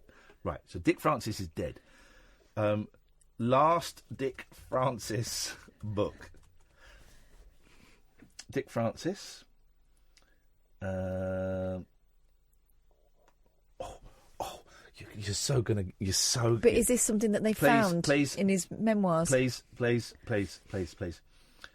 You are so something he found in his memoirs. What in his memoirs? They found loads of new books that he hadn't bothered to read. Whole books in his memoirs. Sometimes they sometimes they do sit on books because they're not quite good enough, and they'll put them out after they're dead. And actually, the author would have hated it, and probably is going to come back and haunt whoever made the decision to put them out. You're gonna wanna say thank you to me for being such a cool guy. I'm the coolest guy, and I don't rub it in. There we go. So he collaborated. Here's what you don't know about Dick Francis. He wrote most of his books with his wife, but she didn't get credit. Then when she died, he wrote some of them with his manager. He didn't get credit. Father and son, Dick Francis being the father, collaborated on 4 novels. After his father's death, and this is totally going to destroy you. After his father's death, this is going to make you feel very uncomfortable. Are you sure you want me to continue? Go on, just end this for God's sake. We'll end it. I'll end you, Tekken style. After his father's death, Felix carried on to publish novels with his father's name in the title. Dick Francis's Gamble, 2011. Dick Francis's Bloodline, 2012. Dick Francis's Refusal, 2013. Dick Francis's Dick's Damage, 2014. Frontrunner, this is from... Dick Francis's, or just Frontrunner? This is 2015. Frontrunner, a Dick Francis novel. A Dick Francis novel. He was been dead for 5 years. Yeah, but it didn't say by Dick Francis, did it? This is a Dick Francis novel. Maybe it'll say by Felix Francis. No. Right, now we go to Amazon and we look up Runner, a Dick... Front rubber. Sorry, it's a little bit racist there. Front Runner, Dick Francis. Let's just see you eat a nice little bit of humble pie. It says Felix Francis on it, big. No. I can see it from here. No. Okay, well, that's not the best example. There are... Oh, dear. This is a shame. Just stop it now. Here we go. Sally has texted in on 8... What is it? 8... She's texted in on her phone. And, right, we go to Katherine Cookson. Katherine Cookson died in 1998. I thought she died in Victorian era. No, she writes in them, and it's always the same. It's always a young, humble maiden who's bound for better things, and she'll get some old Lothario trying to mess with her maidenhood, and then but she's bound for better things. So she's not always going to be a scullery maid. She'll end up being the lady of the manor. Okay, it's all I'm. Can I tell you what I'm hearing then? Yeah, that's what them books are like. Okay, that's not a good example because they did actually. It just read Wikipedia and loads of books came out after her death. But It's because she used to knock them out like... They found them in her memoirs. So that is not the best. But there... She used to fall on a typewriter and then publish it. Can someone call me and tell me a dead author... No one's going to do that. It happens, that is having books published... you do what you're going to do, because I'm... Oh, I can't wait. Right, so dead author chat, it's fate. Who still publishes... We can talk about anything. Books written by someone else. There's a big bit on here about hearing voices. This woman who... oh, this is good. Oh! Excuse me, stop the clock. Is it live news? OK. I've just found an article here. Stieg Larsson and other immortal authors who publish from beyond the grave. Oh, this could get a little bit fruity. Oh,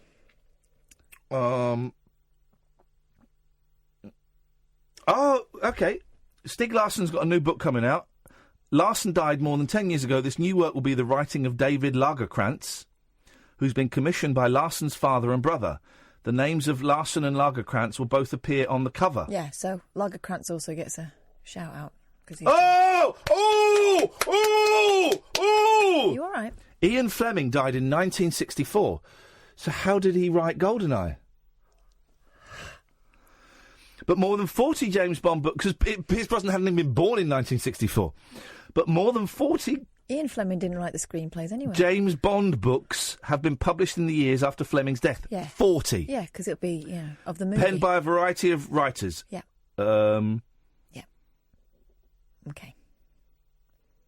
Oh!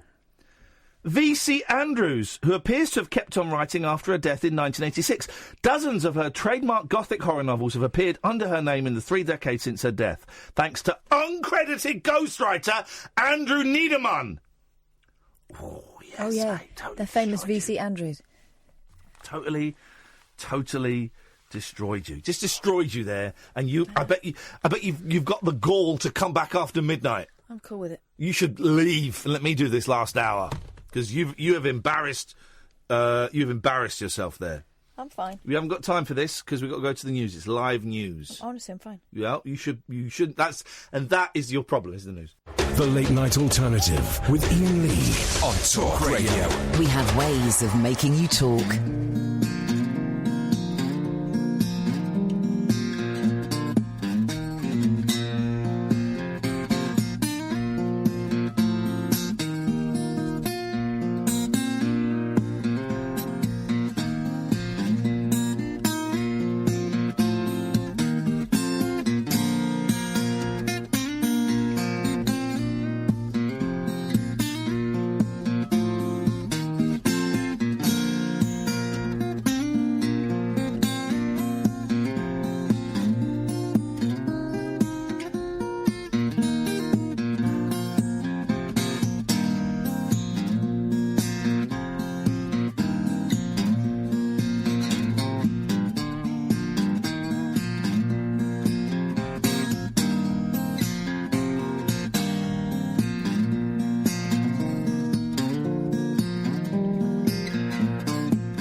fair and handsome girl, and she's all in her tender years. She fell in love with a sailor boy, and it's true that she loved him well. For to go off to sea with him, like she did not know how, she longed to see that seaport town called Canada Isle.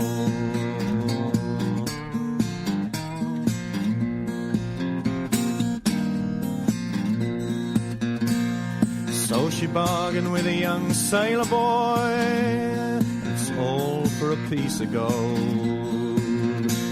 Straightway then he led her all down into the hold, saying, I'll dress you up in sailor's clothes, your jacket shall be blue. You'll see that seaport town called Canada-I-O.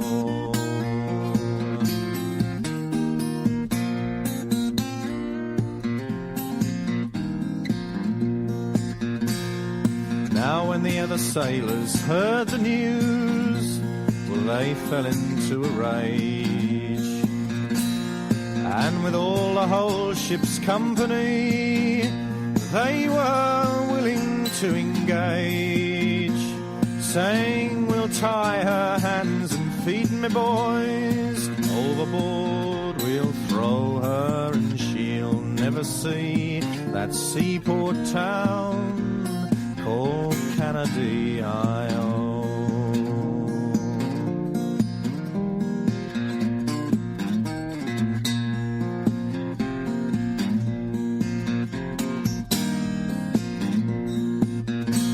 Now when the captain he's heard the news, well, he too fell in a rage. And with all of his whole ship's company, he was willing to engage, saying she'll stay all in sailor's clothes, her collar shall be blue. She'll see that seaport town called Canada-I-O.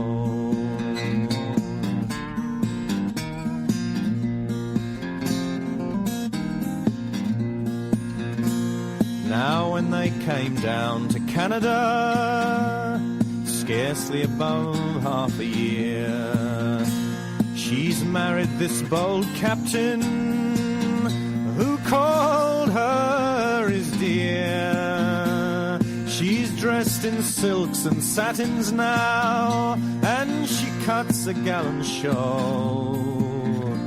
She's the finest of the ladies down in Canada-I-O.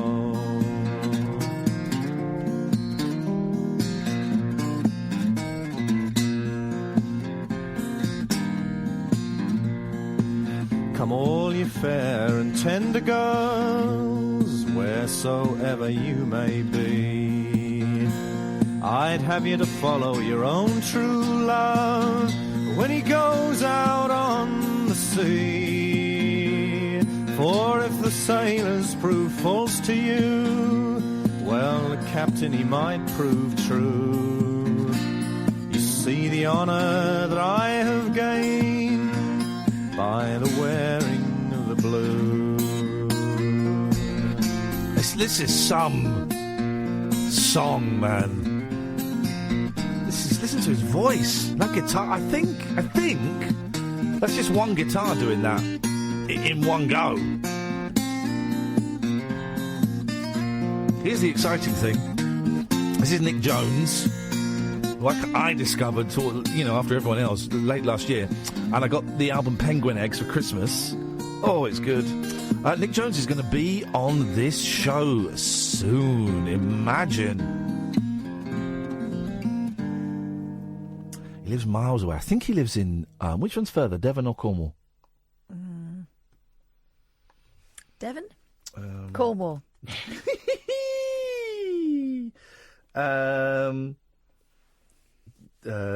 Tavistock. Anyway, he lives miles away. It's about 3-4 hour drive. So, I'm going to go and stay at his house. I mean, that's nuts, isn't it? So Nick Jones is going to be on the show. I'm going to go and record an interview with him. To most of you, that will mean nothing. But it should mean something, because I got that album for Christmas, and I was told that was the one to get.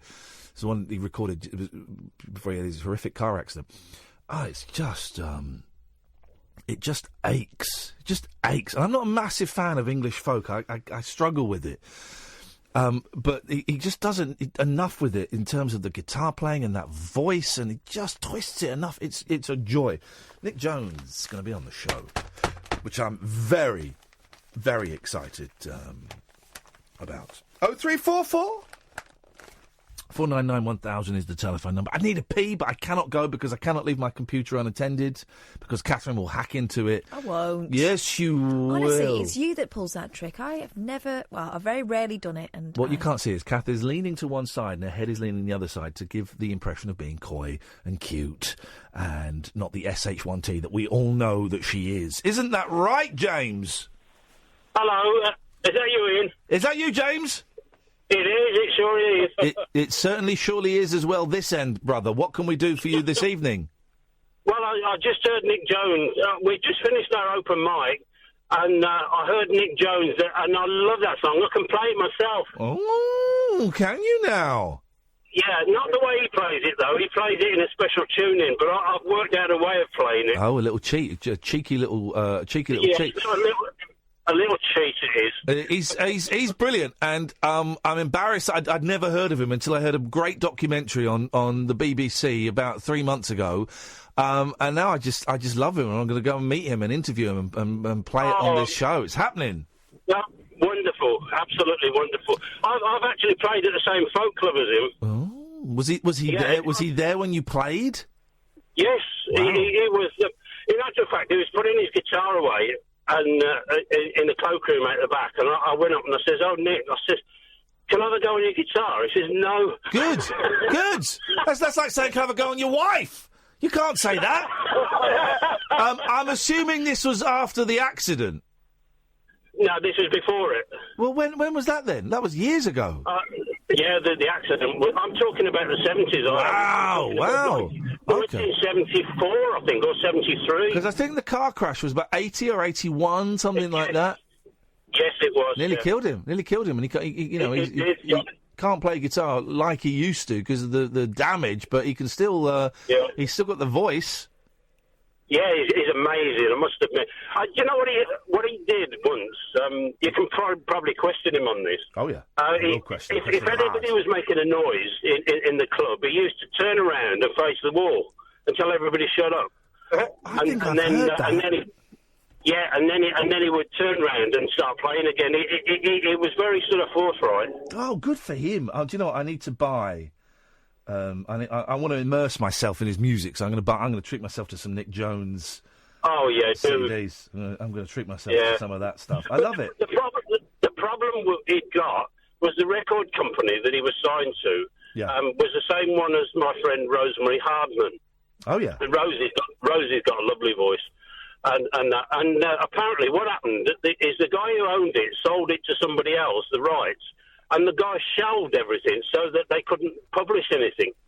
And basically, it stopped all these gorgeous folk singers dead in their tracks. Well, that's the music business. It sucks. It's run by scumbags and shysters, and I hate people like that. But also, then you know, there's not being in the music industry myself in the record business. There ain't no money in it. There ain't no money in making stuff, and nearly everything we release breaks even at best. It's great stuff. You know, you just lose money on. Yeah. But anyway, one night when it's nice and quiet and you've got time, I'll play the song for you.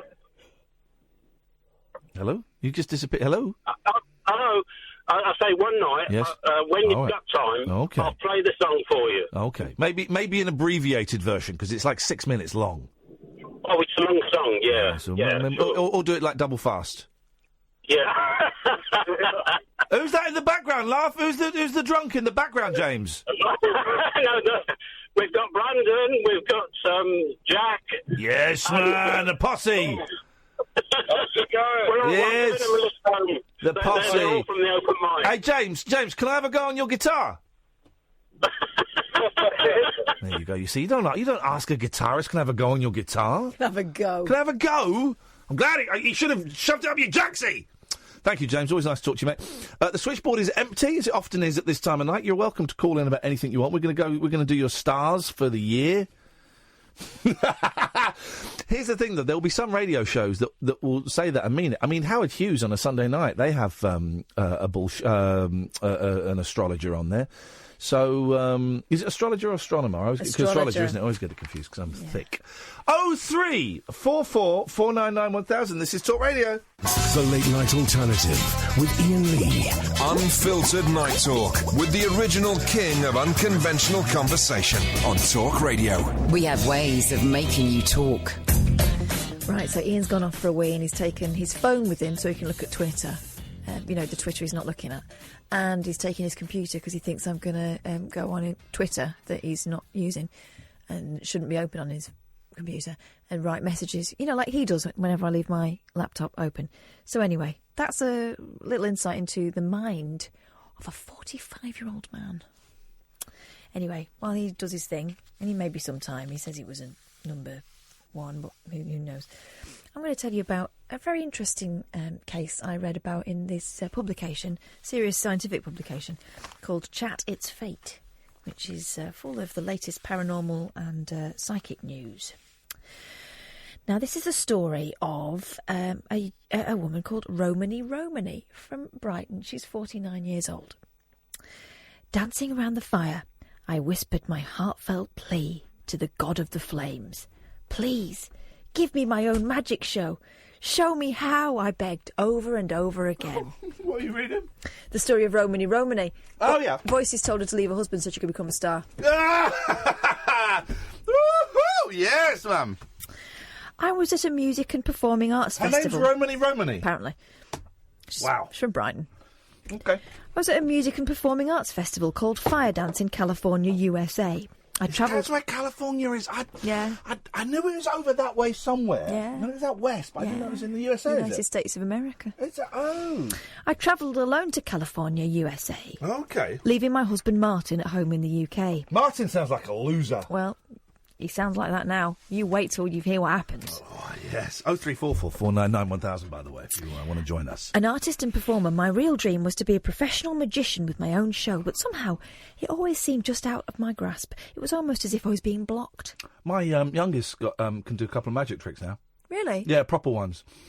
We got the 3 cups and you make a ball appear. You put a ball on top, then tap it in it. Yeah, it's good. Got powers. Yeah, he's got powers. And he's so proud. And I'm proud. And then sometimes he does it and then he lifts it up wrong, so you see how he does it. Yeah. But he's only little. It's only little. He does that and he does another thing where he can make coins appear. And then the eldest... He'll never work again. The eldest has got a thing where he can make like a little red light come out from behind your ear. Oh, now I've seen that. Yeah. There's a really sweet clip of a paediatrician. Oh, God, disgusting. They should all be strung up and sent to the Isle of Wight. A children's doctor in America. And he's got a couple of those lights, and he keeps producing... this little kid is in his office, and it's just wonderful. Well, my eldest can do that, so he's better than that paedophile. Carry on. The next section of this story is called, in pink, Mystical Revelation. Oh. After a night of wild revelry and dancing... Remember, Martin's at home.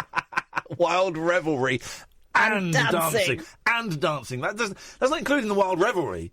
That is a separate issue that we have to deal with. So what would revelry be, to your mind? Drinking and... that's carousing, surely. What about screwing? Revelry, that's no. Loving.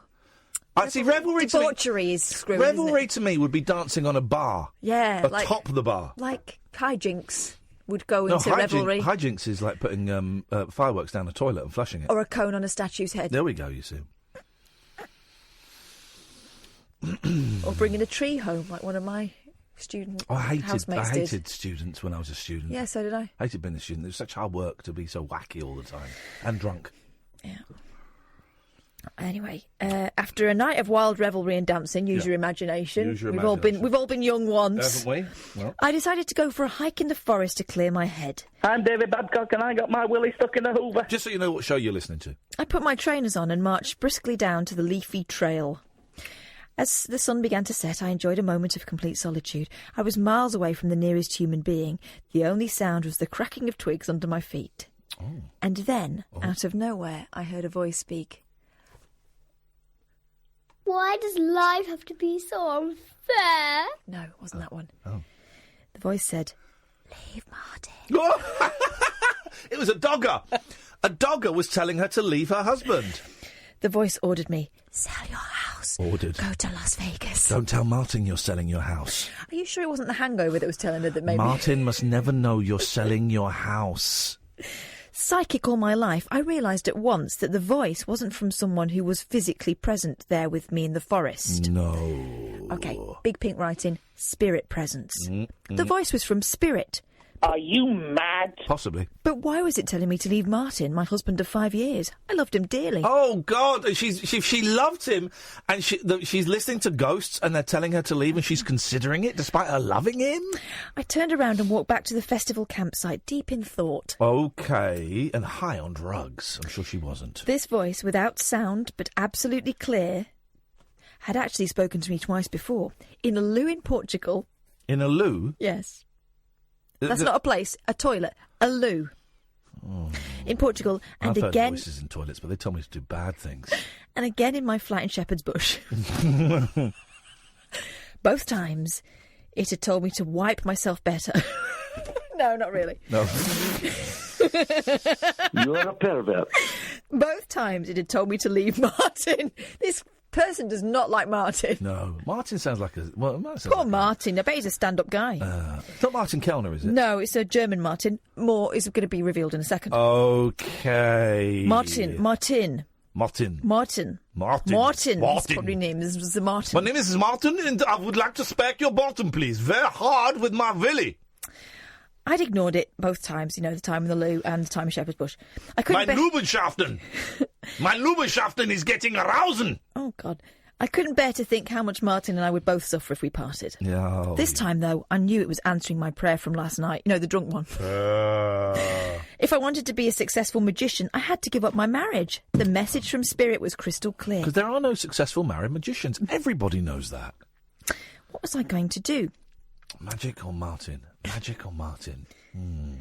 Martin and I had married in Linz, Austria, at the street festival where we met as fellow performers. Well, that's I not was good, 27 at the time. He was a juggler. And walked up to me with a flower. A gigolo? A juggler. OK. And walked up to me with a flower. He was a gorgeous, tall German. And on our first date, he turned to me in the moonlight and said... I like mine quite hard, and then I like to put it all in my mouth at once. How did you know? No, he said, I think I love you. I think I love you. We will get married. I will spank your bottom with my Lubenschaften. He hadn't wasted any time and decided to get married right there and then. OK, so it's one of those marriages. Right there. He walked up to her, said, I think I love you. We're going to get married now. Wow. Ours was a huge wedding celebrated by everyone present at the festival. Oh, we're not even joking. They got married there and then. How do you do that there and then? A pagan priestess bound our wrists together with silk. All right, all right, so it's not proper marriage. You're not married to him. OK, sorry. I thought when you said husband, you were married. No, you met in a street. And jumped over a broom. And a nutty lady tied your arms together, you jumped over a broom. That ain't married. Right, next. We were happy. So her boyfriend. She wants to finish with her boyfriend. OK, fine. We set up home in Brighton, performed together with a juggling and knife-throwing act. Well, you would, I mean... Can you think of a worse act? And planned to start a family one day. There was a terrible time when I thought I was going to lose Martin as he developed a tumour the size of a grapefruit between his heart, lungs and spine. But he had it successfully removed. Luckily we weren't actually married, so I wasn't that bothered. I felt enormously lucky to still have him. Mm-hmm. But now, this voice... Now, having been through so much together, Spirit was telling me to leave him. I've actually got a recording of Martin the night he was told that she was going to leave him. No, please don't leave me. There we go, that's a real recording. His English had come on a treat. Ja, that's because of his Umschaften. I knew that having asked me 3 times, the voice wouldn't ask me again, so this was my last chance. Yeah, that's the way it works. It was as if the universe was saying to me, you can have this, but you've got to show faith. By the way, can I just say, Chat is Fate is the best £25 I've ever spent on an annual subscription for anything ever. Oh, I mean, God, this is the first of so many of these tales. Oh, mate. If I stayed with Martin, I knew I wouldn't go down the path that would lead to my dream of having a successful magic show. Pink writing, decision time. Decision time. What's it going to be, Martin or magic? By the time I'd got to my tent, I'd made up my mind. It was magic. Martin could get shafted as far as I was concerned. I sat on the floor and wept my lost marriage. Off with his head! For the pain and confusion I'd caused when I broke all my promises to Martin. I wept for the fun we'd miss and the children we'd never have and for our growing old together. Then I realised we weren't actually married and it was just splitting up with the boyfriend, and that happens all the time. So, she does it bravely. I wrote Martin a letter telling him I was leaving, and I didn't hand it to him until we were back home in Brighton. Ooh. His face crumpled when he read it, breaking my heart. But we're going to be together forever, he said, bursting into tears. Martin... I heard a voice. I began... Did you hear that? I heard a voice. I began, but stopped, realising it didn't make sense. I wanted to comfort him and put my arms around him and say it was all a stupid mistake and of course I wasn't leaving. But I couldn't.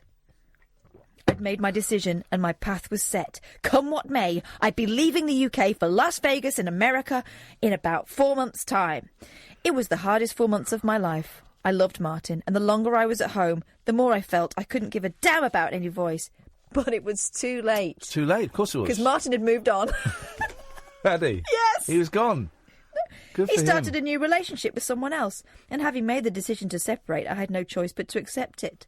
But I knew it was meant to be. Oh, jeez. I want to hear Martin's side of the story. Martin sounds ace. One day I was coming back from holiday with my, we're not technically married, but my girlfriend, and she says she hears voices and wants to dump me. I think, screw her, so I can find another woman. Make love to her with my Ungerschaffen. The deal was struck, the price was agreed, and the magic set in motion. Pink writing, moving away. Moving away. So there I was in my 30s without children, a partner, a home, or any debts. All your own fault. And I didn't know any magic tricks. All I wanted was that surefire act, and I didn't care how long it took or what it cost. Oh. Sitting on the plane to Vegas, leaving England behind me, I had the sense I was changing my life forever. Once I got to Vegas, I planned to study with Jeff McBride, an acquaintance of mine and a megastar in the world of magic. I hadn't actually organised anything beforehand. So I went to see him as soon as I arrived in Vegas. I'm sorry, Romany, but I'm about to leave for a tour of Japan, he told me. I'm hooking up with some German guy called Martin, who's recently become single. We've fallen in love. I'm going to teach you some tricks. My heart sank. Oh, my God, I'd left Martin, and now my dream was collapsing already. Had I just made the worst mistake of my life? Oh. Over the page, will the magic work for Romany? Hang on a minute. How long does this go on for? Another page. Oh, God. But Jeff had another question for me. Romany, do you want to put your own show on for one night in my theatre when I get back, he asked. Yes! I blurted excitedly. This is incredible. What have I done? I moaned to my pale face in the mirror when I got to the hotel room. You see, I didn't actually have an act. This woman is a disgrace. I'd performed a few bits and pieces in front of friends, and that was it. Yet I'd just agreed to put on a professional magic show in front of a demanding Vegas audience in just a few short weeks. I spent every waking moment until Jeff got back in my hotel room, practising magic tricks in front of the mirror. Jeff was a huge Vegas star. I was shaking as he introduced me to the audience. Ladies and gentlemen, I give you... Your American accent sucks. Romany! Huh? They'll clap anything. And I was up. I did my best, but I was way beyond my comfort zone. I forgot an entire 10-minute chunk of the middle of my act, and a confetti explosion failed to go off. Oh, no. Afterwards, Jeff bounded backstage. I braced myself for a ticking off, but he was beaming. What? Wow, that was great. Did you hear them all laughing, he said. You're a hit, Romany. This is amazing. Pink writing, smiling faces. Ooh. I could hardly believe what he was saying, but as I walked into the foyer, I was met by a crowd of happy, beaming faces. They're smiling. They're content. They really liked That's it. all I needed to do. They liked Romany's magical show. Well, I mean, less magic than, you know... Confetti explosions. Well, none. No, it didn't work. None. Pad of confetti. 9. I decided there and then to apply for a visa so I could stay in Vegas. It was the start of something, well, magical. I became the only woman to win the Magic Circle Magician of the Year, and then the Vegas Golden Lion Award. I performed all over the world, and have even entertained His Highness Prince Charles. Kind of speeding up the story a little bit there. Romany. She's bored herself. That's how magic works, you see. You set your intention, you let it go, and then the infinite wisdom of the universe sets the cogs in motion. No, that's not how magic works. Basically, you do one thing with one hand to keep people looking at it, and in the other hand, you're fiddling around with a card. Yeah, or you buy really expensive tricks. Yeah. The universe had granted my request for a successful act, but now I had another ask. I wanted a life partner. Oh, screw that. This girl's greedy. She'd done a deal. The deal was, no partner, you become a magic star. Pink writing, making it happen. Oh. Once again, I set my intention. I cleared out half of my wardrobe, slept only on one side of the bed, and bought a large teddy bear into whose fluffy ear I whispered, I love you. Oh, Jesus. Each night. She sounds nice. This is the worst kind of human. It took a whole year before my now husband Johnny showed up. He was a Buddhist and a former monk. He liked me, but had no idea he was in it for the long haul. I had no idea that I was whispering into a teddy bear's ears, doing a spell to summon him. I gave him time. As I rode my bike, I whispered to the wind, "He loves me," manufacturing the feeling that he did. After a year, he moved in and was surprised to find so much room in my wardrobe for his clothes. I had no regrets whatsoever about leaving Martin. It freed him to live his life. He now has 3 children and seems very happy. We're still friends. And although he lives in Germany, he occasionally comes to stay. That voice that told me to leave Martin still speaks to me. Not often, but when it does, I listen. Don't let Martin stay! Where is the teddy bear? I always trust what it says and take the leap it requires. Magic has its own timing, its own quirky way of things working out in perfect time and space. Find your joy, pay close attention to the cosmic signs, and remember, be careful what you tell the angels, because I swear, they're always listening. That's true. They're that's my brother-in-law. Okay, so you can buy that is an extract from a longer book, Spun into Gold: A Story of Showbiz Dreams, Addiction, and Finding Real Magic by Romany. Available at Amazon, price $9.99. Well, where's the addiction bit? I don't know. They missed that bit out. I wonder whether that was the what was the term she used earlier on? Hijinks. No, revelry. Revelry, that could be it. Well, I'm going to Google that now and order that as a Christmas present, birthday present for myself. 0344 499 1000. This is Talk Radio. Take a trip into the alternate reality of late night radio. I think I'm in something like the Matrix, and so are you. The Late Night Alternative. Hello. With Iain Lee. Is there anybody out there? On Talk Radio. Hello. It's a real book. It's had 102 reviews on Amazon.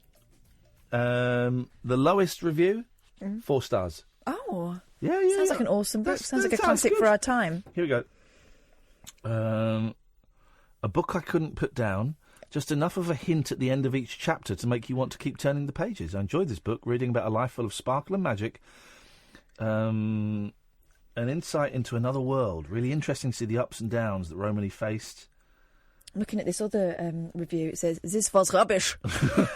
Oh, Martin! Martin! That looks... well, good for her. That looks all right. I mean, she went for it. Her methods were unorthodox. That looks like an all right kind of book. And good for her. Yeah. Good for her. 0344 499 1000 is the phone number. The switchboard is empty. I tell you what we're going to do, Katherine. Go on. We've done too much work tonight. We're going to do this year as we mean it to carry on. Let's get the listeners to do some work, shall we? Yeah. We're going to sit here and wait for some calls, and we're not going to do anything until the calls come. Now, there's 27 minutes of the show left before Paul Ross comes in and does his thing through the night. And it's a cracking listen. He puts effort into his show, something we do not do here. But I feel that we've done enough work for tonight. So, dear listener, it's up to you. We will sit back and we will wait for your calls. Not straight to air. It's not straight to air. Not doing that. Not stupid. You'll phone up, you'll speak to Sam, he'll take your name and number and give you a call back. Some of the things we've talked about are magicians, dumping German men, spring onions, revelry, and egg orgies. So you can call in about that. 0344 499 1000 is the telephone number. We sit and we wait for them to call in.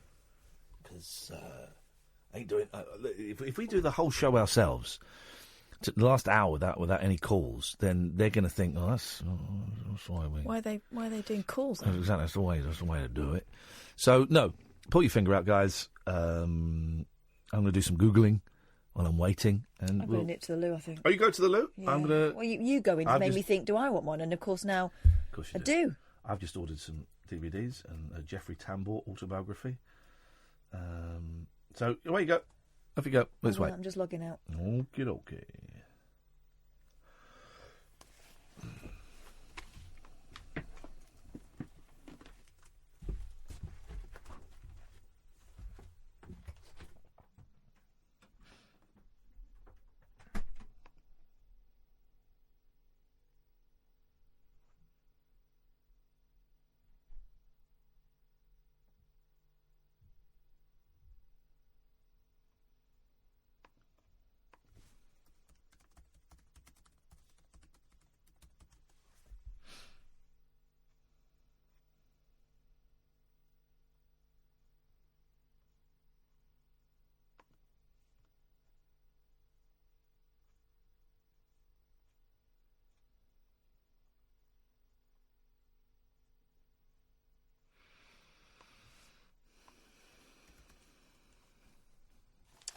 program's our first call. I'm serious. Hello. Hello? It's James from Hammersmith. Prove it. It's difficult to prove over the telephone. I could send... No. But I'm just ringing to say that I'm actually quite enjoying the show. You sound surprised. Well, and the lady, don't know who she is. Nor do I. Hilarious. Well, who's better, the lady? the lady, unusual for a female. the lady or the man? A genuinely super clever woman. No, let's not get carried I away. don't know many apart from my partner. Well, that's because you're well. Maybe it's your arrogance that is making you think because Yeah. women are. I am hugely arrogant. I can tell. Yes. Yes. And you have So a partner. Thanks for insulting me. I mean, you asked for callers, and I've called you. You don't. And now you're calling me arrogant. Well, you are. Well, you've admitted you're arrogant. I was describing you. You've admitted that I'm right. No, you described me as arrogant, and then I agreed with you. Yes. There's a slight difference. Well, no, that's exactly what I just said. Are you not happy with me complimenting your female? If only you weren't. If only you weren't doing it. If only you weren't doing it in quite a nasty, misogynistic way. Then I'd be happy with you complimenting my female. But the fact that you did it by saying you don't know many funny, intelligent females. Well, I don't.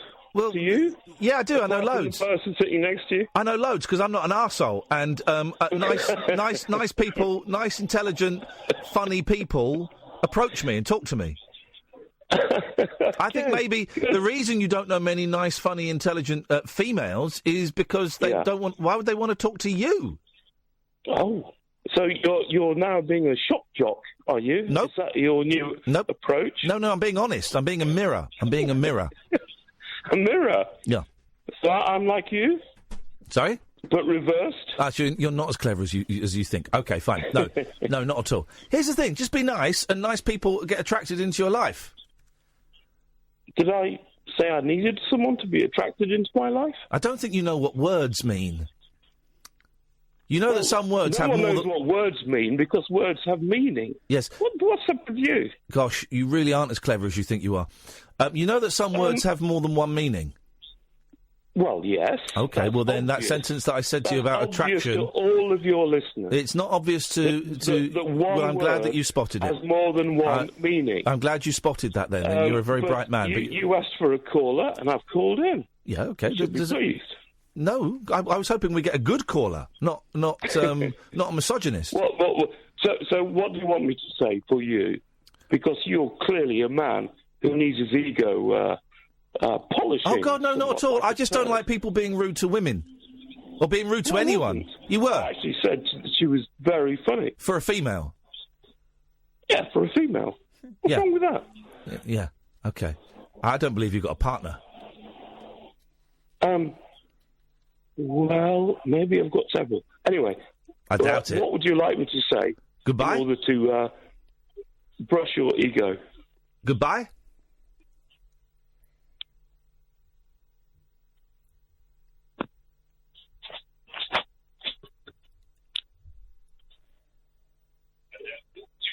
He's so thick he's not even hung up to listen to himself on the radio. That's how thick this guy is. He thinks you're a very funny, intelligent... He thinks you're very funny and intelligent for a female. Gosh. James, you've not put the phone down, mate.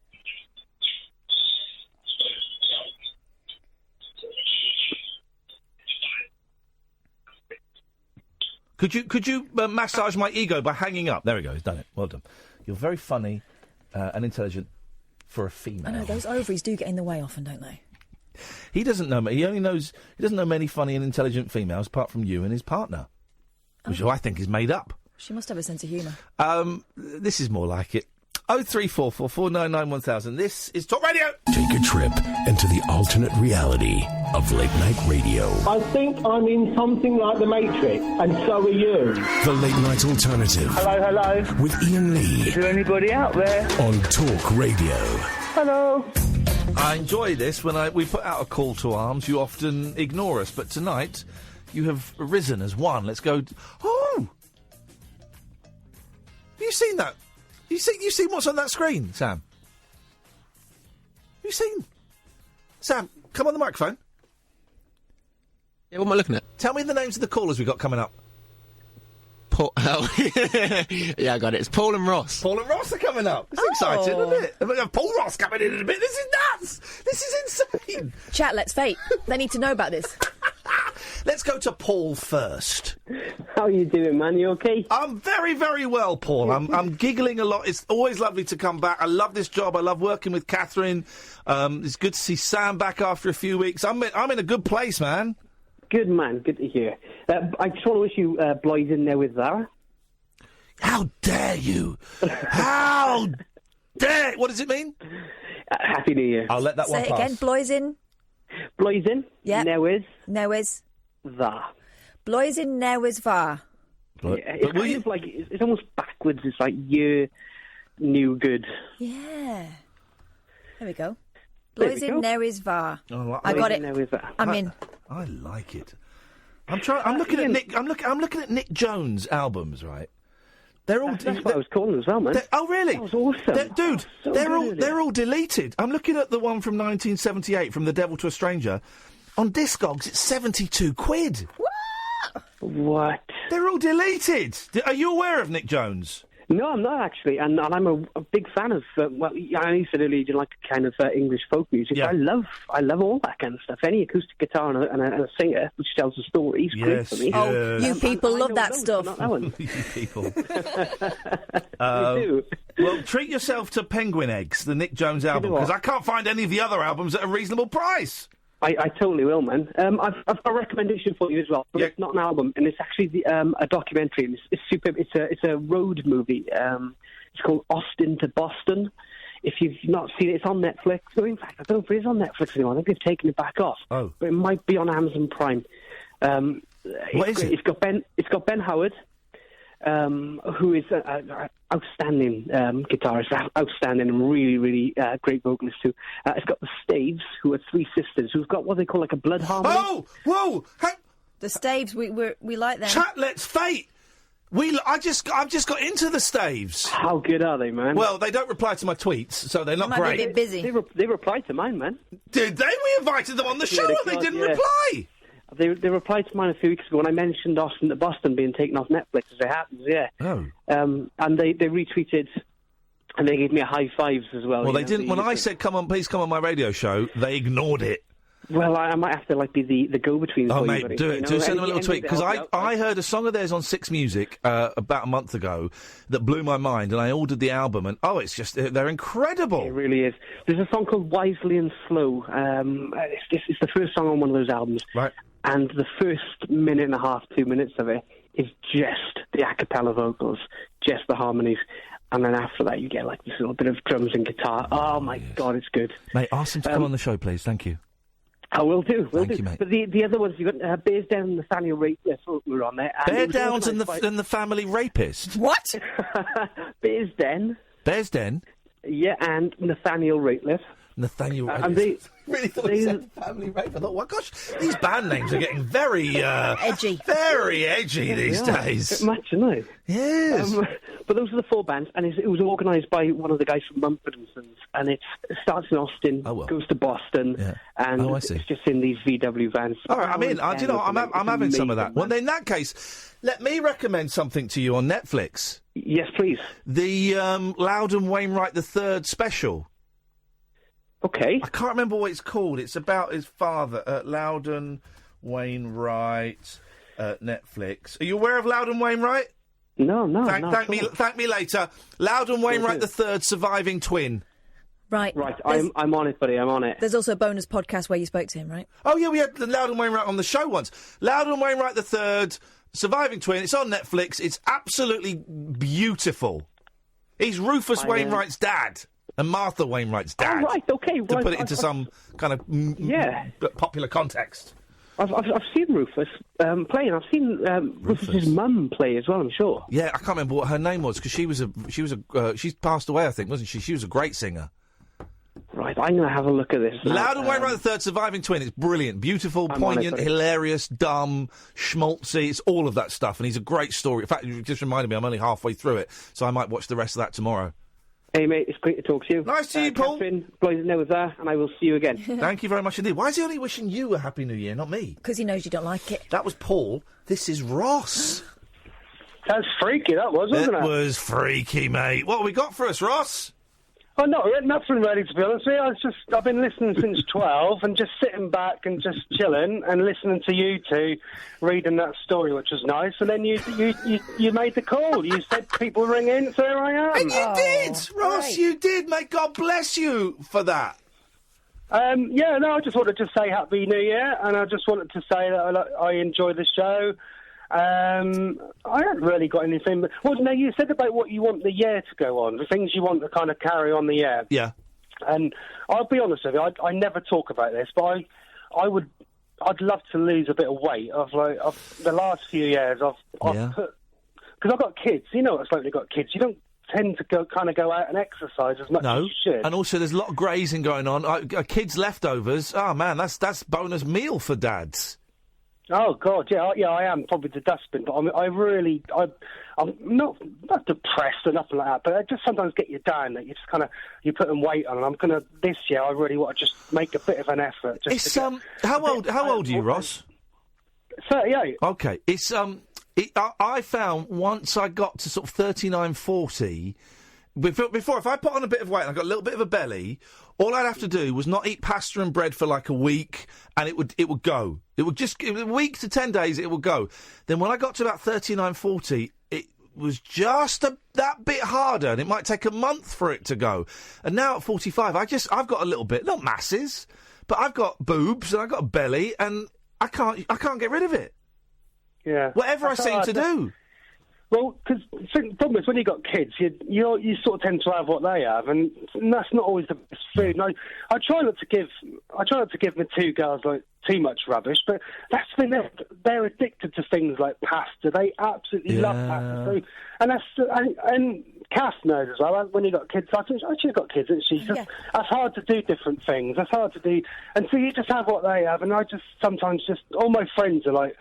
A couple of my mates are lost loads of weight, and they used to be really big, and I'm kind of like. But how did they do it though? Because listen, I don't have the kids living with me anymore. Unfortunately, it's the way life works out. I heard about that. But I eat better than I have done for a long time, and I'm trying to do a bit of exercise. I went out for a 5-mile bike ride today. Dear God, but I just can't shift.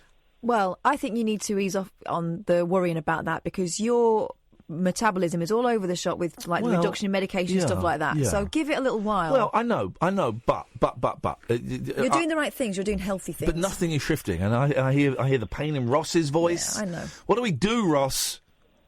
I don't know.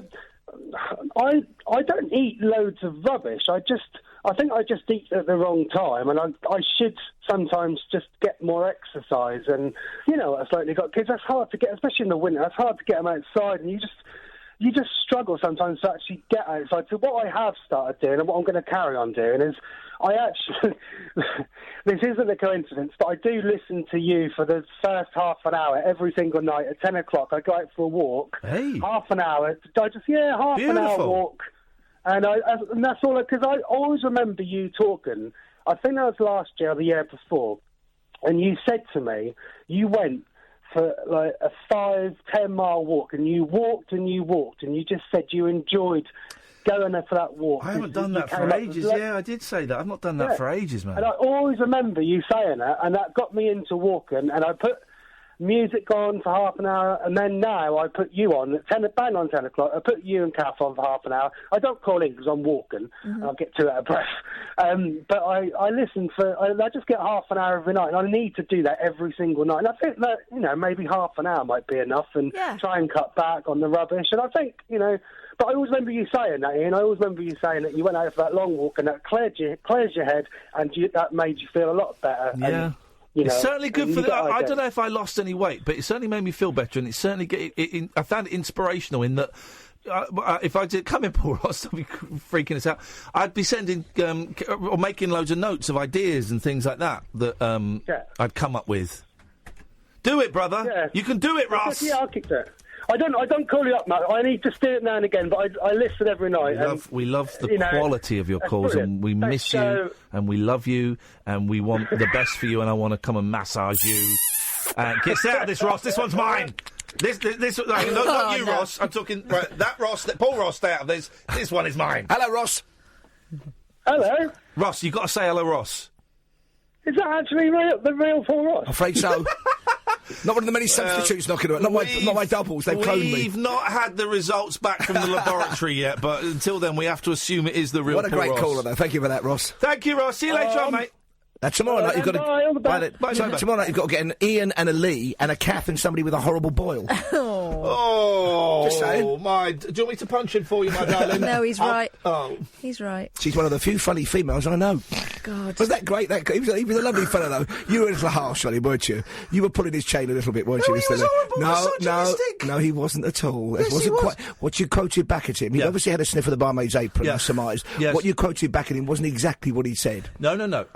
I genuinely thought he was a horrible misogynistic pig. And he spoke so highly of you. I thought he was rude, and I thought he was rude, and I thought he was nasty. As Robbie Burns wrote, for the gift is gears, to see ourselves as others see us. Yes, exactly. Found. But I did, honestly, I thought he was an arsehole, and I'm quite happily to point that out to people. But you gave me a great memory, you two, tonight, when you mentioned Eric Burden, the Eggman.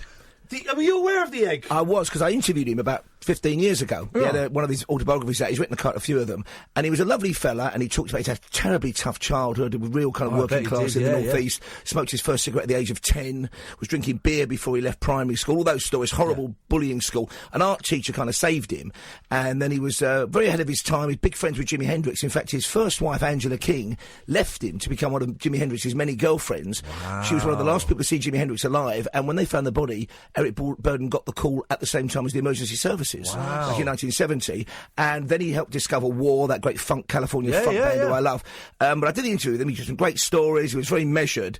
Also, he was arrested, and they confiscated in the 60s. He took a copy of, perfectly legally, James Joyce's Ulysses into the States, and they thought it was a dirty book. So they took it off him, and he was kind of accused of being a pornographer. But we finished the interview, and he was very rock and roll, laid back, but he's entitled to be. And we finished the interview, and I said, that's fantastic. It was on the original Talk Radio. Join us on Talk Radio. What an honour. Always very oleaginous. What a privilege. Eric Burden. And he held up one finger like to give me pause. And I didn't say anything. And he held it for about 4... And, in radio, that feels like forever. Certainly for me. And he leant in and went, the greatest burden is Eric. Oh, come on. End of the interview. What a legend. Come on. Very quickly, Martin has just called in, and he might have something important, and if he hasn't, we'll dispatch him quickly so we can find out what's on your show. Yes, Martin? Hello. Hello, Martin. Hello, yes, it is Martin. I've been listening to the story you said, and it is Martin. It's been so long. Oh, it's German, Martin! He's come to fix the boiler, yeah? It's Romany. Oh, Martin, we're so sorry. It's been so long since I've even thought about Romany Hominy. Well, we're sorry. I didn't even know what had happened to her. I hope she's listening. She became a magician. I did love her and miss her. I'm trying to talk. You're a very funny man. Give me a second, please. Okay, you got to be quick. It's important that she knows what I think. If you could pass it on in some way. We will do that for you, Martin, I promise. She was a very good magician, you know. This is true. Yes. Every night she'd make my Luftenschaft disappear. Thank you very much, Martin. There we go. That's delightful. Oh, Martin. Don't you love it when a plan comes together? Yeah, I do. So you've got a great audience. Mine are kind of mediocre. Yeah, I don't know about that. What's on your show tonight, Paul? On the show tonight, we're talking to a genuine hero, a huge feat of endurance. We're talking to the man who was involved in a race, unfortunately came second, which I might gloss over with him. His name's Lewis Rudd, British fella, who crossed the whole of Antarctica carrying all his supplies with him.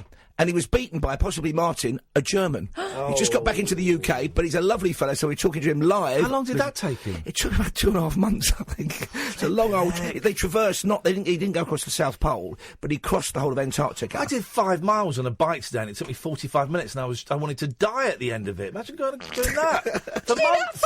And carrying it all. I did the Duke of Edinburgh's award. That was enough. Of course you did. Yeah. Did you get it? Yeah, of course I did. Oh, 2 of my daughters did, the really swatty ones. Yes. And the other 2 are rock and roll rebels.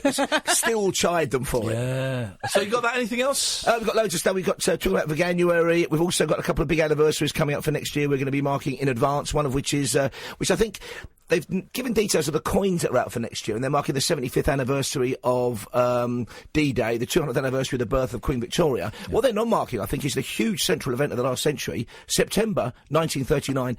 80 years since the start of the Second World War. Yeah. So we're going to be hearing some speeches from back in the day, Neville Chamberlain, Hitler's response, all that kind of stuff. So a bit of history on the show as well. Of course, this year is the 50th anniversary of 1969. It was something to remember. There was a year.